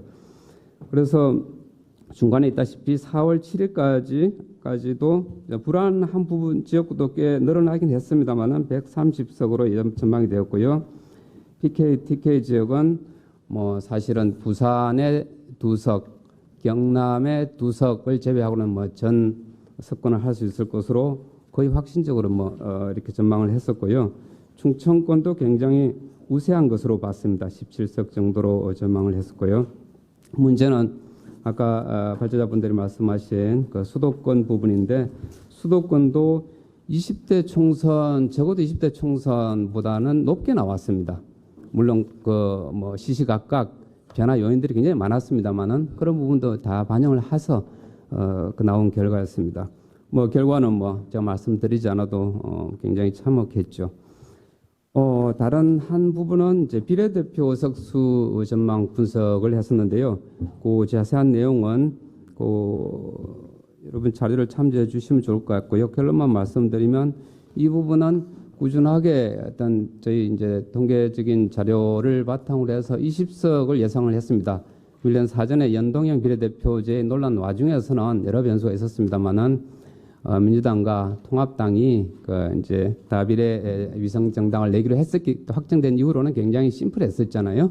예, 그래서 20석 잘하면 21석이 가능하다고 뭐 제가 이 업무를 담당했기 때문에 저는 줄기차게 주장을 했고 또 원장께 통해서 보고를 드렸습니다. 그래서 저는 그 부분은 이제 일정 부분 크게 빗나가지 않았다고 생각이 되고요. 그 이제 내용들은 요약해서 정리되어 있습니다. 23쪽에 24쪽으로 가시면 판세 분석인데요. 아마 여러분들 관심 좀 있을 것 같습니다. 그래서 이게 이제 내부 사실 대부분 분들이 여연의 여론조사, 특히 판세 조사가 여연의 어떤 펑션이다라고 이제 알고 계시잖아요. 예, 맞습니다. 저희가 이제 당에서 파견되신 그 전문가 분들과 이렇게 같이 계속 지속하고 있죠. 그런데 이제 당헌 당규상 이게 굉장히 제한적인 부분에서 공유가 되고 또 전략이 뒷받침되는 그런 기능입니다. 그래서 이제 전부한 부분을 다 여러분과 공유하기는 뭐 조금 어폐가 있는 것 같아서 그 추이만 잠깐 말씀드릴까 싶습니다. 24쪽에 보시면 아까 말씀드렸었죠. 그러니까 4차례에 걸쳐서 판세 여론조사를 실시했고 즉각 분석한 결과를 당 지도부에 보고를 드렸었습니다. 그래서 253구 지역구에 대해서 우세 지역과 초경합 지역과 경합 지역으로 구분을 했고요. 우세 지역은요, 사실 상당 부분 제 마지막 4차 판세 조사 결과 분석에 거의 맞았습니다. 지금 이제 총선 결과와 사실은 우세 지역은 확실하게 우세 지역이기 때문에 예컨대 서울 같은 경우는 한 8석 정도, 인천 같은 경우는 한 2석은 저희 확실히 했는데 한 석밖에 못 얻은 그런 빗나간 부분이 있었습니다만은 문제는 이제 초경합 지역이었습니다. 초경합 지역이라는 것은 그러니까 사실 이게 여연 여론조사가 그 일반 언론에서 시행하는 여론조사와는 좀 다르잖아요. 공식적인 그 툴을 통해서 이제 실시한 자료이기 때문에 굉장히 그 디바이스 바이어스가 적다고 저도 생각하고 아마 여러분들도 그렇게 알고 계시잖아요. 근데 초경합 지역이라는 것은 오차 범위가 저희가 뭐 플러스 마이너스 3.45 정도로 봤을 때 그 절반만 본 것입니다. 그러니까 3% 이내에 들어가 있으면 이제 초경합 지역으로 봤습니다. 물론 이제 지는 거죠. 사실 아니 마이너스죠. 그러니까 마이너스 0.5든지 뭐 마이너스 1.5 그런 경우는 여러분들 뭐 여론조사를 아시겠지만 아무 의미가 없는 거잖아요. 사실은 그게 경합과 동일한 것입니다. 그렇죠. 그래서 초경합으로 분류를 했고 그 다음에 경합 지역이라는 것은 그 3%를 벗어난 그래서 부분적으로는 그 오차 범위에 들지만은 부분적으로는 오차를 벗어난 그 지역에 한해서 그렇게 분류를 했었습니다. 그래서 잠깐 저희가 자리에 없었습니다만은 서울은 우세 지역이요. 이제 최종 총선 4일 전까지 실시한 그 여론조사 최종 결과가 18석 정도가 확실한 우세 지역으로 잡혔었습니다. 물론 이제 아까 우리 두 발제자께서 말씀하신 부분도 있었습니다만은 추세가 중요하잖아요. 그렇죠. 여론조사라는 것은 어차피 그 팩트 결과와는 차이가 있을 수밖에 없기 때문에 그 추세가 굉장히 우려스러웠던 부분은 저희 당 지도부에서 다 공유를 했었습니다. 그러니까 예컨대 뭐 그냥 수치만 말씀을 드리면은 1차에서는 서울 수도권에서 31석 이제 확실한 우세 지역입니다. 2차에서는 25석, 그다음에 3차에서는 21석까지 약간 하향이었는데 마지막 4차, 그러니까 4월 10일 전후죠. 18석으로 이렇게 감소된 부분.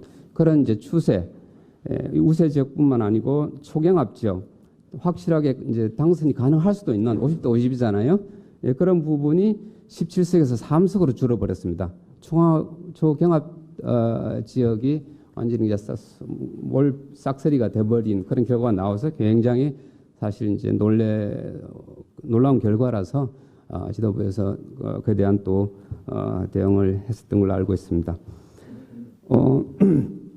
옆에 우리 김민수 후보님 계시지만 아까 잠깐 이제 공유를 했는데 김민수 후보님도 확실한 그 우세 지역구의 하나였습니다. 제가 개인적으로 업무로 추진했던 그 전망 분석 조사에서도 마찬가지였고 여연의 판세 조사 분석 결과도 마찬가지였습니다. 1차, 2차, 3차까지도 우세로 분류가 됐었습니다. 왜냐하면 분당 을 지역이 초반전에는 그렇게 뭐 아주 우세한 지역은 아니었습니다만은 분당 전체 분위기가요. 여론조사 결과로도 반영이 됐지만은 일반적으로 그 지역에서의 민심이 크게 돌아서는 이제 통합당으로 그런 결과로 저희가 이제 기재가 돼 있고요. 근데 마지막 4차 시점, 그러니까 4월 10일 전후에서 마이너스로 빠진 지역구 중에 하나입니다. 그러니까 그거의 선거 결과와 맞아진 거라고 저는 봅니다, 개인적으로. 네. 예, 그 외의 지역, 뭐 충청 지역 부분도 상당한 변수가 생긴 지역이죠. 전망 분석이라든지 판세 분석에서도 그 부분이 이 최종 결과만큼 반영이 되지는 않았지만은 그 마이너스 추세 흐름에서는 일정 부분 그게 예견됐던 그런 부분이기도 합니다. 예, 자세한 것은 혹시 나중에 또 말씀드릴 기회가 있을 것 같고요. 24쪽 그 하단부터 그 총선 패배 이유를 제 나름대로 이것은 제 개인적인 생각입니다. 연구자로서 한 6가지를 나열했습니다만은 대부분 두 발제자께서 말씀하신 중복되는 부분이기 때문에 간략하게 우선 살펴보도록 하겠습니다. 첫 번째, 저는 코로나 또 아까 이제 말씀하셨지만은 김영준 교수님께서 사실 코로나가 저는 가장 큰 요인이라는 것은 저도 인정을 합니다. 아마 여러분들 대부분 그런 감이 있겠죠. 근데 단지 코로나 때문에 그런 이제 아주 분위기가 안 좋아졌다라기보다는 코로나에 대응하는 어떤 당의 대응 전략에 지나고 보니까 뭐 그 당시엔 최선을 다했다고 볼 수는 있겠지만은 아까도 저희가 언급이 됐었잖아요. 그 대응 전략 부분에서 또는 저희는 나름대로 잘했다는 건 아니지만 나름대로 열심히 했지만은 상대적으로 더 잘한 것이 민주당 쪽입니다. 그 코로나에 대응하는 그 프레임 설정이라든지 그 전략 전술이 그대로 맞아 떨어진 것이죠. 예, 그런 부분이 굉장히 그 결과를 낳은 결과인 것 같고요. 저는 개인적으로 그것보다 공천 문제가 어떤 패인의 가장 큰 부분이라는 것을 아까 전영기 그 칼럼니스트 말씀하신 부분에 공감하는 내용을 적어놨습니다. 여러분 자료집에 보시면은 다양한 측면에서 뭐 그 이유를 말씀드릴 수가 있는데 생략하고요. 뭐 아까 돌려막기 부분 또 뭐 이기는 공천을 회피했다는 부분 공감하는 내용입니다. 특히 저는 이제 과천에 오랫동안 이제 살아왔었습니다. 사실 그래서 저는 업무가 못할 정도로요. 과천에 계시는 친지 뭐 이렇게 분들이 막 항의가 엄청 쏟아졌습니다. 그 이제 후보에 대해서 사실 말도 안 된다라는 공천이라는 것이죠. 그래서 뭐 결국 이제 결과는 바뀌었습니다만은 그런 부분 도저히 유권자로서도 이해할 수 없는 그런 공천 그런 부분에 대해서 참 안타까운 부분입니다. 코로나 부정국은 아까 이제 공유를 했고요. 이제 덧붙여서 이제 긴급 재난기금 살포에 대한 이제 당의 어떤 대처가 좀 아쉬운 부분이 있는데 글쎄요. 다른 부분은 아까 저희가 이제 공유를 하신 것 같고요. 26쪽 마지막 상단의 마지막 부분에 보면요. 당 내 문제 뭐 의원과 그러니까 대표님과의 갈등 부분이 물론 이제 기울어진 뭐 언론 환경 때문에 그게 의도적으로 상당히 부각된 측면이 있었습니다만은 제가 이제 내부 사람으로서 봤을 때도 굉장히 충격적이고요. 어떻게 저런 게 헤드라인으로 나올 수가 있나? 당의 지도부에서 저런 갈등을 비춰주면은 누구나 싫어할 정도가 아니죠. 이거는 있을 수가 없는 일이거든요. 그런 부분에 대해서 뭐 내부적인 뭐 콩가루 같은 그런 모습 보여준 게 정말 참 안타깝습니다. 헤드쿼터 부재 문제는 아까 이제 발제자께서 말씀을 하셨어요. 그래서 이 부분은 곧 이제 뒷부분 보시면은 헤드쿼터 부재 청년 중에서 이제 이런 부분도 이제 추가적으로 한번 저희가 생각해 봤어야 될 것 같습니다. 사실은 실제로 이제 당 지도부뿐만 아니고 그걸 서포트하는 이제 참모라든지 실무팀에 있어서도 상당히 안타까운 부분입니다. 사실 이제 당의 어떤 스피커라고 하시는 분들이 뭐 상당히 국민들 어떤 호응을 받고 있는 분들이잖아요. 그분들 도저히 볼 수가 없었어요. 왜냐하면은 지역구로 다 차출이 되셨고 그걸 메꿔줄 수 있는 어떤 그 스피커의 모습을 볼 수가 없었습니다. 이제 그런 부분도 굉장히 좀 아쉬웠던 부분이고요. 후보자 막말 얘기가 아까 나왔었고 여러분들 뭐 너무나 잘 알고 계시잖아요. 이제 그 부분은 제가 생략하지만 27쪽 마지막 27쪽 상단에 보시면은 막말이라는 부분에 대해서 프레임 설정 부분에 대해서 굉장히 저는 사실 굉장히 아쉽습니다. 개인적으로 뭐 이런 말 하도 별로 의미는 없지만은 상대 진영의 막말은 비교할 수 없을 정도로 우리는 막말이 아니었거든요. 상대적으로 뭐 누구를 지적하지는 않습니다만 더 못된 말들을 많이 한 부분이 있고 그런 또 이력을 가진 부분들이 뉴스화됐잖아요. 근데 그 부분은 뭐 잘한 것은 아닙니다. 민주당에서는 다 듣고 어떻게 봐서는 대응을 뭐 어떻게 했어요. 그렇게 해가지고 그게 크게 논란이 안 되고 상대적으로 이제 우리 통합당의 부분만 우리 저 김대호 후보님 계시지만은 도대체 김대호 후보님이 무슨 막말을 했는지 저는 이해가 안 됐습니다. 그 부분은 솔직하게 물론 이제 그 계기를 던진 것 특히 30, 40대라는 표현 그 부분이 이제 과대 포장돼 가지고 언론을 통해서 흘러나간 점 그 부분은 정말 치명적이라고 볼 수도 있지만은 도대체 이제 시나리오입니다. 제가 이제 당 지도부 만약에 당 입장에서 이런 시나리오도 가정하지 않았을까? 일단 뭐 하여튼 잘못된 거라고 얘기를 하시되 그 취지라든지 그 전후 맥락 딱 끊어서 한 부분이잖아요. 언론에서 나온 부분은 그 부분도 같이 이렇게 집중적으로 온 당력을 쏟아서 이렇게 국민들 공감할 수 있는 부분이 있었다면은 충분히 그 영향이 감소되지 않았을까 이런 부분 생각을 했습니다. 개인적인 생각입니다. 또 기타 요인은 아까 사전투표 말씀하셨는데요. 이 부분도 이제 사전투표의 문제점보다 이제 추가해서 한 말씀 드리고 싶은 것은 이게 국민들에게 혼재된 메시지가 전달이 됐습니다. 특히 이제 보수 우파 이제 활동적인 부분한테는 저희 당에서는 뭐 집중적으로 사실은 사전투표를 독려를 했거든요.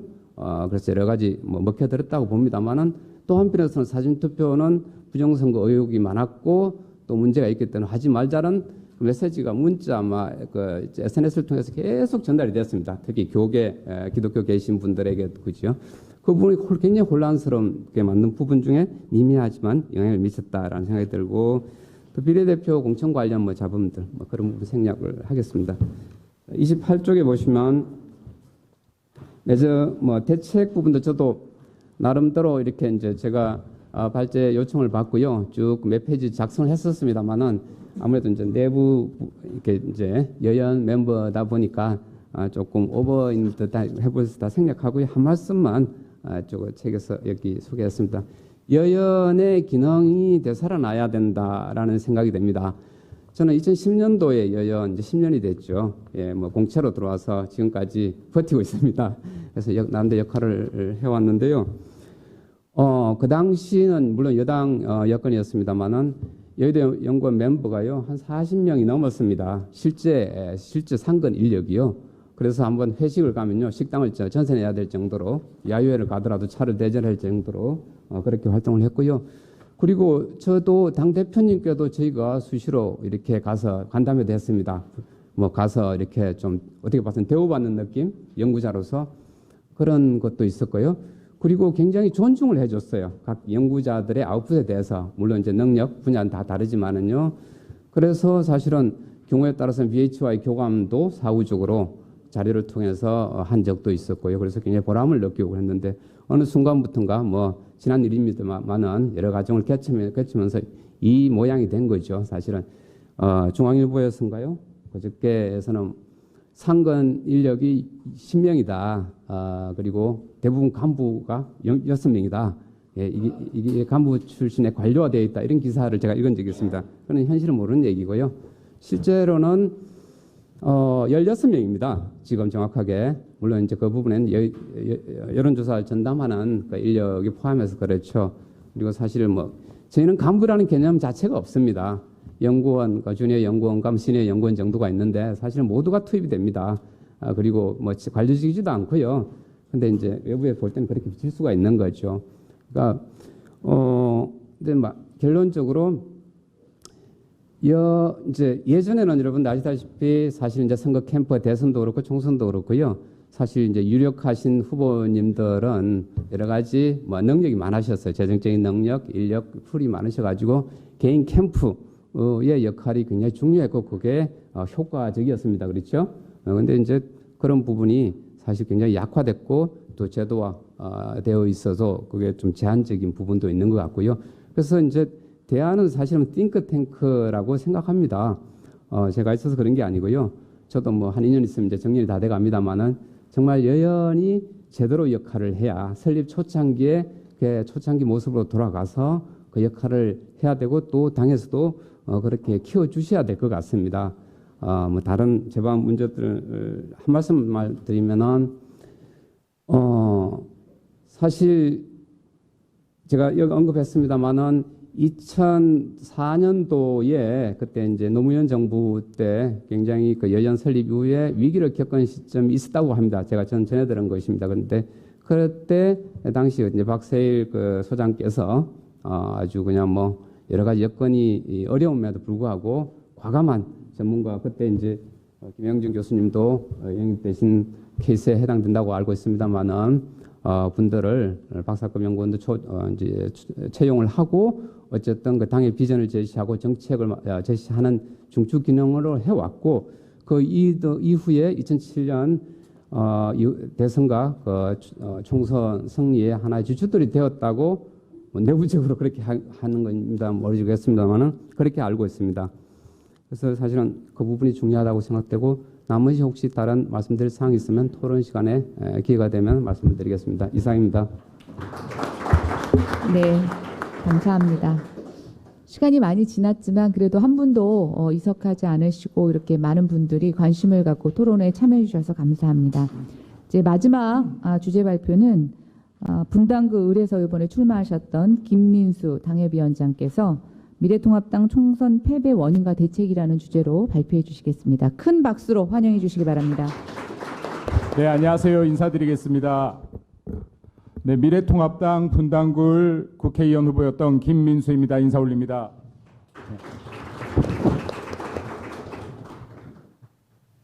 일단 지금 벌써 1시간 40분여가 지났는데 여기에서 앞에서 제가 당에 입당한 지 약 1년 반인데 당 행사에서 앞에 나와서 이렇게 가장 심각한 얼굴들을 뵙는 것 같습니다. 일단 좀 그래도 너무 처져 있지 않으셨으면 좋겠고 여기에 이렇게 자리에 모이셔서 1시간 40분 넘게 그 자리를 지키고 계신 것은 지금 우리들이 졌지만 그럼에도 불구하고 반드시 희망이 있을 거라는 믿음 하에서 이렇게 앉아 계신 게 아닌가라고 생각됩니다. 그리고 이 자리가 반성의 자리이기도 하지만 다시 한번 희망의 자리가 되었으면 좋겠습니다. 앞에서 많은 이야기들을 해주셨고 그리고 공통된 부분들이 많기 때문에 제가 자료 준비한 것들과 일맥상통하나 조금은 다른 관점에서 한번 얘기해 보도록 하겠습니다. 먼저 이번 총선 실패의 원인은 저는 저에게 있다고 생각합니다. 우리 지역 같은 경우에는 지금 실제 총선을 끝나고 나서 약 한 달간 동안 저희들이 무엇을 과연 잘못했을까, 조금 더 표를 받을 수 없었을까 하는 반성들을 하고 있고 이 분석 자료들이 계속해서 만들어지고 있는데 당에 대한 비판보다는 저희에 대한 비판들을 좀 많이 해보았습니다. 하지만 오늘 이런 자료들을 여기에 담진 않았고 제가 그 창업학 박사이기도 한데 제가 약간 이거를 앞서 너무 좋은 말씀들을 많이 해주셨으니까 조금 다른 관점으로 한번 이야기를 풀어보고자 합니다. 일단 지금 이 투표라는 가정을 결국에는 우리 유권자들의 마음, 국민들의 마음을 사서 우리 미래통합당이라는 상품을 파는 것이라고 만약에 비교를 해본다라고 하면 우리들이 결국은 우리 상품이 민주당 상품보다 약간 덜 팔렸다 이렇게 생각이 듭니다. 저도 약 6만 5천 표를 받고 지금 2위로 낙선을 했는데 그러면 지금 우리 미래통합당이라는 상품이 왜 민주당 상품보다 많이 팔리지 않았을까에 대한 반성만 해보겠습니다. 이 위주로 반성을 해보겠습니다. 지금 그 모든 제품들의 시장을 보면은 꼭 판매율이 1위라고 해서 뛰어난 제품은 아니라고 생각합니다.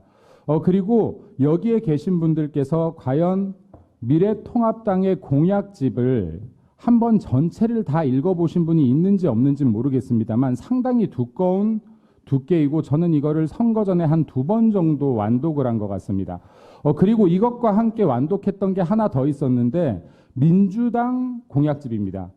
근데 사실 제 분석상으로 이 공약집을 볼 때 저는 개인적으로 공약에서 우리 당이 밀리는 부분이 전혀 없다라고 생각했습니다. 우리 공약이 훨씬 더 훌륭하다라고 판단했습니다. 그리고 민주당과 우리 당의 공약들 중에서 약 7, 80%는 비슷하다라는 생각을 했습니다. 다른 부분이 약 10%에서 20% 정도뿐이 눈에 보이지 않고 그리고 이 부분들조차에서도 우리 당이 훨씬 더 많은 고민을 했다라고 보여졌고 그리고 우리 당 정책이 훨씬 훌륭하다라고 판단을 했습니다. 근데 여러 가지 이제 외생 변수들, 외부적인 환경 요소들이 있었겠지만 이런 부분들은 앞서 많이 말씀해 주셨으니까 생략을 하고 아까 제가 이 상품을 파는 행위랑 비교를 해보겠다라고 했는데 우리가 이런 이야기들은 총선 전에도 굉장히 많이 나왔던 것 같습니다. 미래통합당 그리고 그 이전 자유한국당 마케팅 능력 부재라는 얘기들을 많이 했는데 과연 마케팅이라는 용어 자체를 명확하게 아시는 분들이 있을지 잘 모르겠습니다. 마케팅을 통상 세일즈, 판매 행위로 알고 있는데 실제 마케팅의 정의를 보시면 제품의 기획 단계부터 제조 단계, 그리고 유통 단계, 홍보 광고 단계, 그리고 판매 단계까지를 전체를 다 이르는 과정을 마케팅이라고 정의합니다. 그러면 최초에 이 제품을 기획하는 단계부터가 마케팅인데 과연 우리 제품은 어떤 제품이고 그리고 우리 같은 후보들이 이 제품을 더 현장에서 많이 팔 수 있도록 노력을 했었어야 되고 그리고 유권자들의 선택을 받았어야 되는 과정이라고 생각합니다.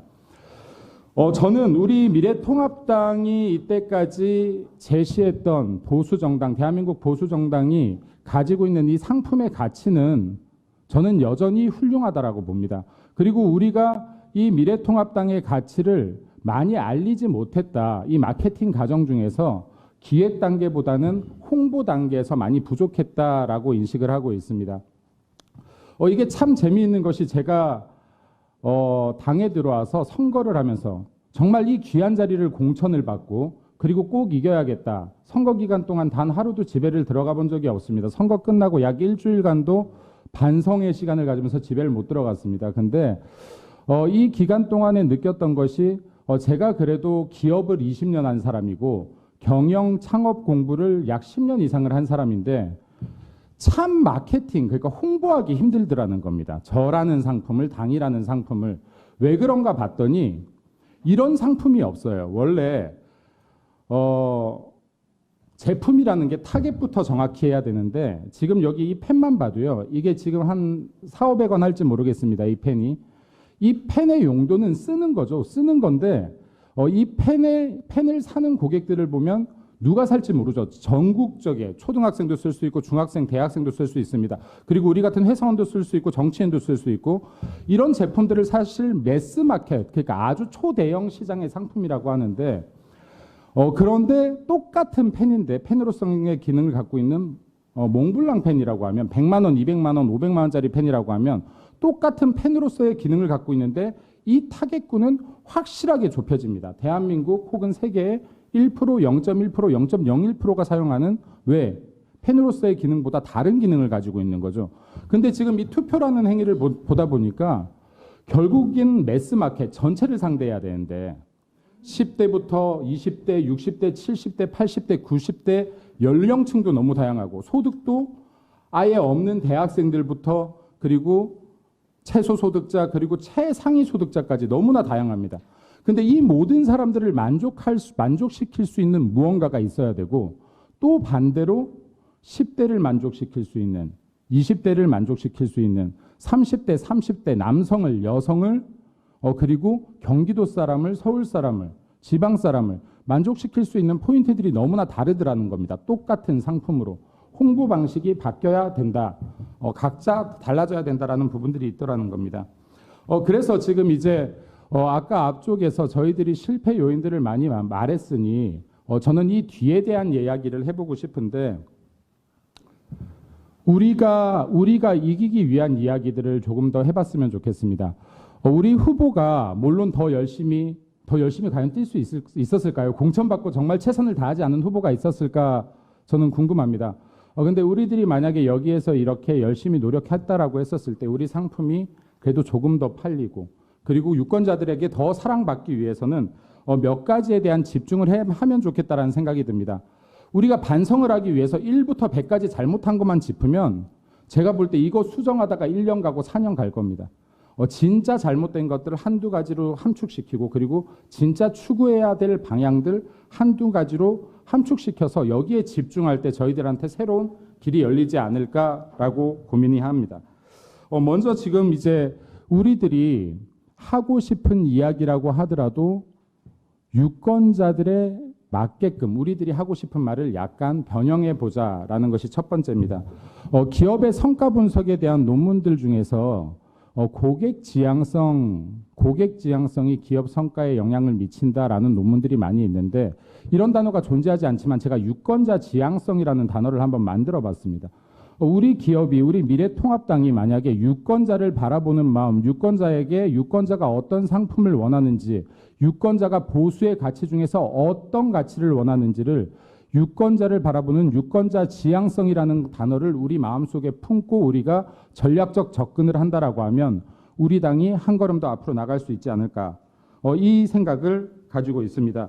그리고 이런 유권자 지향성을 명확하게 정보를 파악하기 위해서는 아까 이 또 여의도 연구원에 대한 이야기인데 명확한 분석이 먼저 전제가 돼야 됩니다. 근데 아까 이렇게 분석이 됐는데 저는 오늘 깜짝 놀랐습니다. 4차의 분석이 있었는데 후보인 저는 단 한 번도 본 적이 없습니다. 오늘 처음 봤습니다. 네, 만약에 이런 것들이 분석이 되었다라고 하면 이게 어떻게 전략화되어서 내려오고 그리고 우리들이 이걸 어떤 전략으로 이용을 해야 되는지 이런 것들이 전달돼야 되는 포인트도 좀 빠져 있지 않았나 하는 생각들이 듭니다.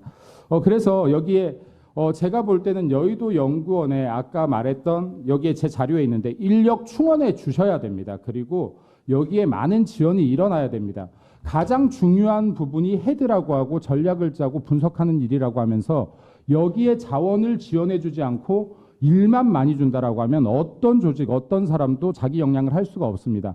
그래서 제가 여기 많이 써놨지만 한 가지로 그냥 요약한다면 여의도 연구원에 집중적인 지원을 해주랍니다. 집중적인 지원을 해주고 충분한 지원을 해주고 여기에서 아웃풋을 요구하라는 겁니다. 그리고 이 아웃풋이 나왔다라고 하면 이거를 사용해야 되는, 가공해서 사용해야 되는 각 지역의 당협위원장 후보들에게 명확하게 이 상품이 전달될 수 있는 루트도 만들어 주셨으면 좋겠습니다. 그리고 이제 그 뒤쪽에서 시간이 그리 많지 않으니까 하나 정도만 더 이야기해 보겠습니다. 우리 대한민국 보수가 주장하는 가치, 소중히 여기는 가치가 뭐냐라고 물으면 많은 사람들이 첫 번째로 이야기하는 것이 시장경제 맞나요? 네, 자유민주주의, 시장경제 맞나요? 자, 그러면 우리가 왜 자유민주주의를 추구하고 시장경제주의를 추구하고 좋습니다. 자, 그러면 시장경제, 우리가 주장하는 시장경제에 대한 논리는 과연 진실이 맞나요? 전 이제 이걸 한번 여쭤보고 싶습니다. 자, 우리 보수를 지지하는 세력들은 시장경제 그리고 자유민주주의 그리고 우리가 주장할 때 좌파를 이야기할 때는 약간은 사회주의적인 성격을 띠게끔 만들기도 합니다. 저는 과연 우리들이 주장하는 철학은 변경될 필요가 없는지를 제가 여러분께 여쭙고 싶은데 시장경제, 통상 경제학적 논리 그리고 고정경제학의 논리대로라고 하면 경제가 성장하면 일자리가 창출돼야 됩니다. 그죠? 자, 시장경제에서 이미 고용 없는 성장이 일어난 지가 꽤 됐고 앞으로 4차 산업혁명 시대에 과학기술이 진보해서 로봇이 일하는 시대가 오고 그리고 과학기술이 점점 발달한다라고 하면 기업이 성장함에도 불구하고 고용 창출이 안 되는 시대가 반드시 올 겁니다. 여기서부터 시장 경제에 대한 논리들이 경제학적 논리가 깨지고 있다라는 것을 인식해야 됩니다. 근데 지금 우리가 이런 부분들에 대해서 과연 좌우의 이념뿐이 없는지 이 부분을 진지하게 고민했을 때 미래에 대한 해답이 나올 거라고 봅니다.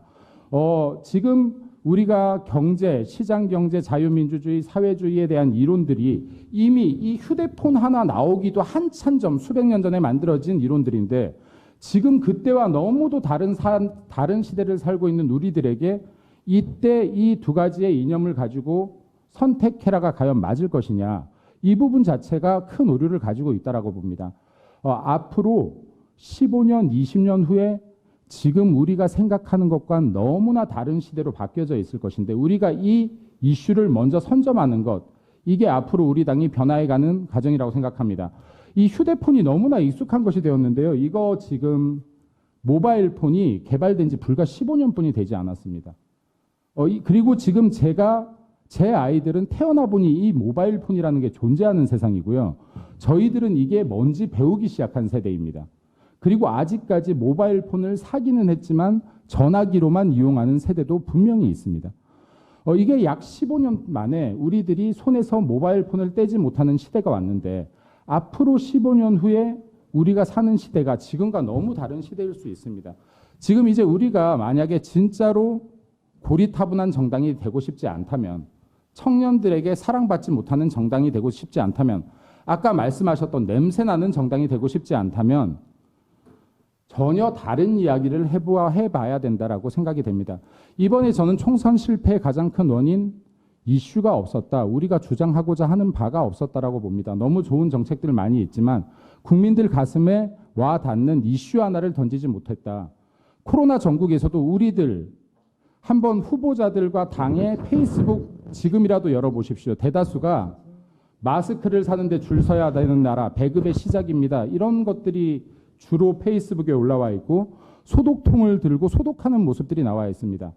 지금 제가 총선이 끝나고 나서 민주당에서 가장 무서운 것 하나를 뽑으라고 하면 포스트 코로나 전국 이후에 경제정책을 지금 민주당에서 꺼내고 있다는 겁니다. 이거 우리가 먼저 주도해야 되지 않았을까 하는 포인트입니다. 경제정책이나 성장정책, 우리 당이 가져가야 되는 이슈가 아닌가 생각됩니다. 만약에 코로나 전국에서 마스크 부족합니다를 얘기한 게 아니라 우리가 먼저 포스트 코로나를 외치고 이 이후에 대한민국의 발전상을 제시했다면 이 선거가 조금은 달라지지 않았을까라는 아쉬움도 듭니다. 앞으로 다가올 미래, 그리 먼 미래가 아닙니다. 이제 곧 대선이 있고요. 4년 후면 또 총선이 있고 또 4년 후면 23대 총선이 일어날 겁니다. 우리가 만약에 다음에 이겨야겠지만 다음에 못 이긴다면 그 다음에라도 이겨야 될 것이고 그 다음에 못 이긴다면 그 다음에라도 이겨야 되지 않겠습니까? 근데 이 시기를 앞당기려고 한다 그러면 진지한 연구가 충분히 필요하다라고 봅니다. 제가 짧은 식견으로나마 우리 사회의 좀 이슈가, 앞으로의 이슈가 될 만한 것들을 약간은 모아보았습니다. 모아보려고 했는데 마지막으로 한 가지 예만 들고 마무리 발언을 하도록 해보겠습니다. 재난기본소득이라는 말이 나왔을 때, 제가 이런 인터뷰를 했고 그리고 이런 말을 했습니다. 왜 재난 뒤에 기본소득을 붙였지? 라는 물음표를 가졌습니다. 왜 재난 뒤에 기본소득이라는 단어를 붙였을까? 재난지원금이 훨씬 어울리는 말인데, 소득이라는 것은 원래 근로의 대가로 받는 금액을 얘기하는데 왜 소득이라는 단어를 붙였을까? 라는 데 집중을 했었습니다. 그리고 이것을 사실 굉장히 경계하라는 이야기도 했었습니다. 재난기본소득이라는 단어가 처음 나왔을 때 이 단어를 경계해야 된다라는 얘기를 많이 했었는데 실제로 저는 재난기본소득, 이 뒤에 나올 현재 집권여당 민주당의 다음 대선 정책은 국민기본소득으로 이어질 거라고 생각합니다. 재난 뒤에 기본소득이라는 걸 붙이고 지금 이제 전 국민이 어떤 국민 단 한 명도 제외하지 않고 기본소득이라는 단어에 너무 익숙해져 버렸습니다. 자, 이게 이슈 선점의 원칙이라고 봅니다. 자, 앞으로 일자리가 진짜로 국가의 노력에도 불구하고 일자리 만들기 어려울 수 있습니다. 여기에서 공무원을 늘리는 것도 반시장적이지만 기업의 강제적으로 억압해서 기업들에게 니네들 근로자 수 늘려봐 하는 것도 반시장적인 게 마찬가지입니다. 우리들이 언젠가 이 이슈를 피할 수 없다라고 하면 우리가 우파의 이념에 맞게 그리고 시장경제 논리에 맞게끔 이러한 이슈들을 선점해 나가야 된다고 봅니다. 지금 새로운 이슈들이 너무나 많은데 이 이슈들에 대해서 조금 집중했으면 좋겠고, 그리고 이 반성들, 지금 많은 사람들이 했던 반성들은 조만간 우리 당이 백서로 만들지 않을까 합니다. 이 백서들을 통해서 진짜 우리들이 잘못한 것들, 그리고 잘한 거는 또 반대로 다시 칭찬을 해주고 좋은 장점들을 잃지 않았으면 좋겠다라는 생각입니다. 그래서 마무리 발언하겠습니다. 승부에서 이겼어야 되는데 졌습니다. 저 역시 그렇습니다. 지역 유권자분들께도 마찬가지고, 그리고 믿어주셨던 우리 당 가족분들께도, 그리고 국민 여러분들께도 굉장히 송구한 마음이 큽니다.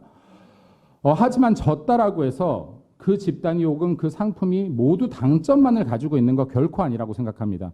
우리들이 가지고 있는 장점들을 너무 멀리하지 않으셨으면 좋겠습니다. 장점들이 분명히 있습니다. 이 장점들 잊지 않고 살리셨으면 좋겠고, 그리고 우리가 이번에 총선 패배로 가져왔던 주요한 원인들 반드시 뽑았으면 좋겠고, 그리고 앞으로 미래를 계속 이야기하는데 정말 미래를 이야기하는 정당이 되겠다라고 하면 미래 이슈를 반드시 선점하셨으면 좋겠습니다. 제가 선거 기간 동안에 가장 많이 말했던 말은 이제 대한민국 좌나 우가 아니라 앞으로 좀 나갑시다라는 얘기를 많이 했는데, 대한민국 정치 좌우만 있는 거 아니라고 봅니다. 앞으로 나갈 수 있는 여력이 충분히 있다라고 봅니다. 우리 우파가 가지고 있는 많은 장점, 그리고 많은 가치 있는 생각들 더 다듬고 미래에 맞게끔 설계해서 앞으로 나갈 수 있었으면 좋겠습니다. 그리고 이제 한 달 지났습니다. 한 달 지났는데 여기 떨어진 후보도 많이 털었습니다. 여러분들도 좀 많이 털으시고 어깨에 더 힘내시고 더 당당하셨으면 좋겠습니다. 감사합니다. 네.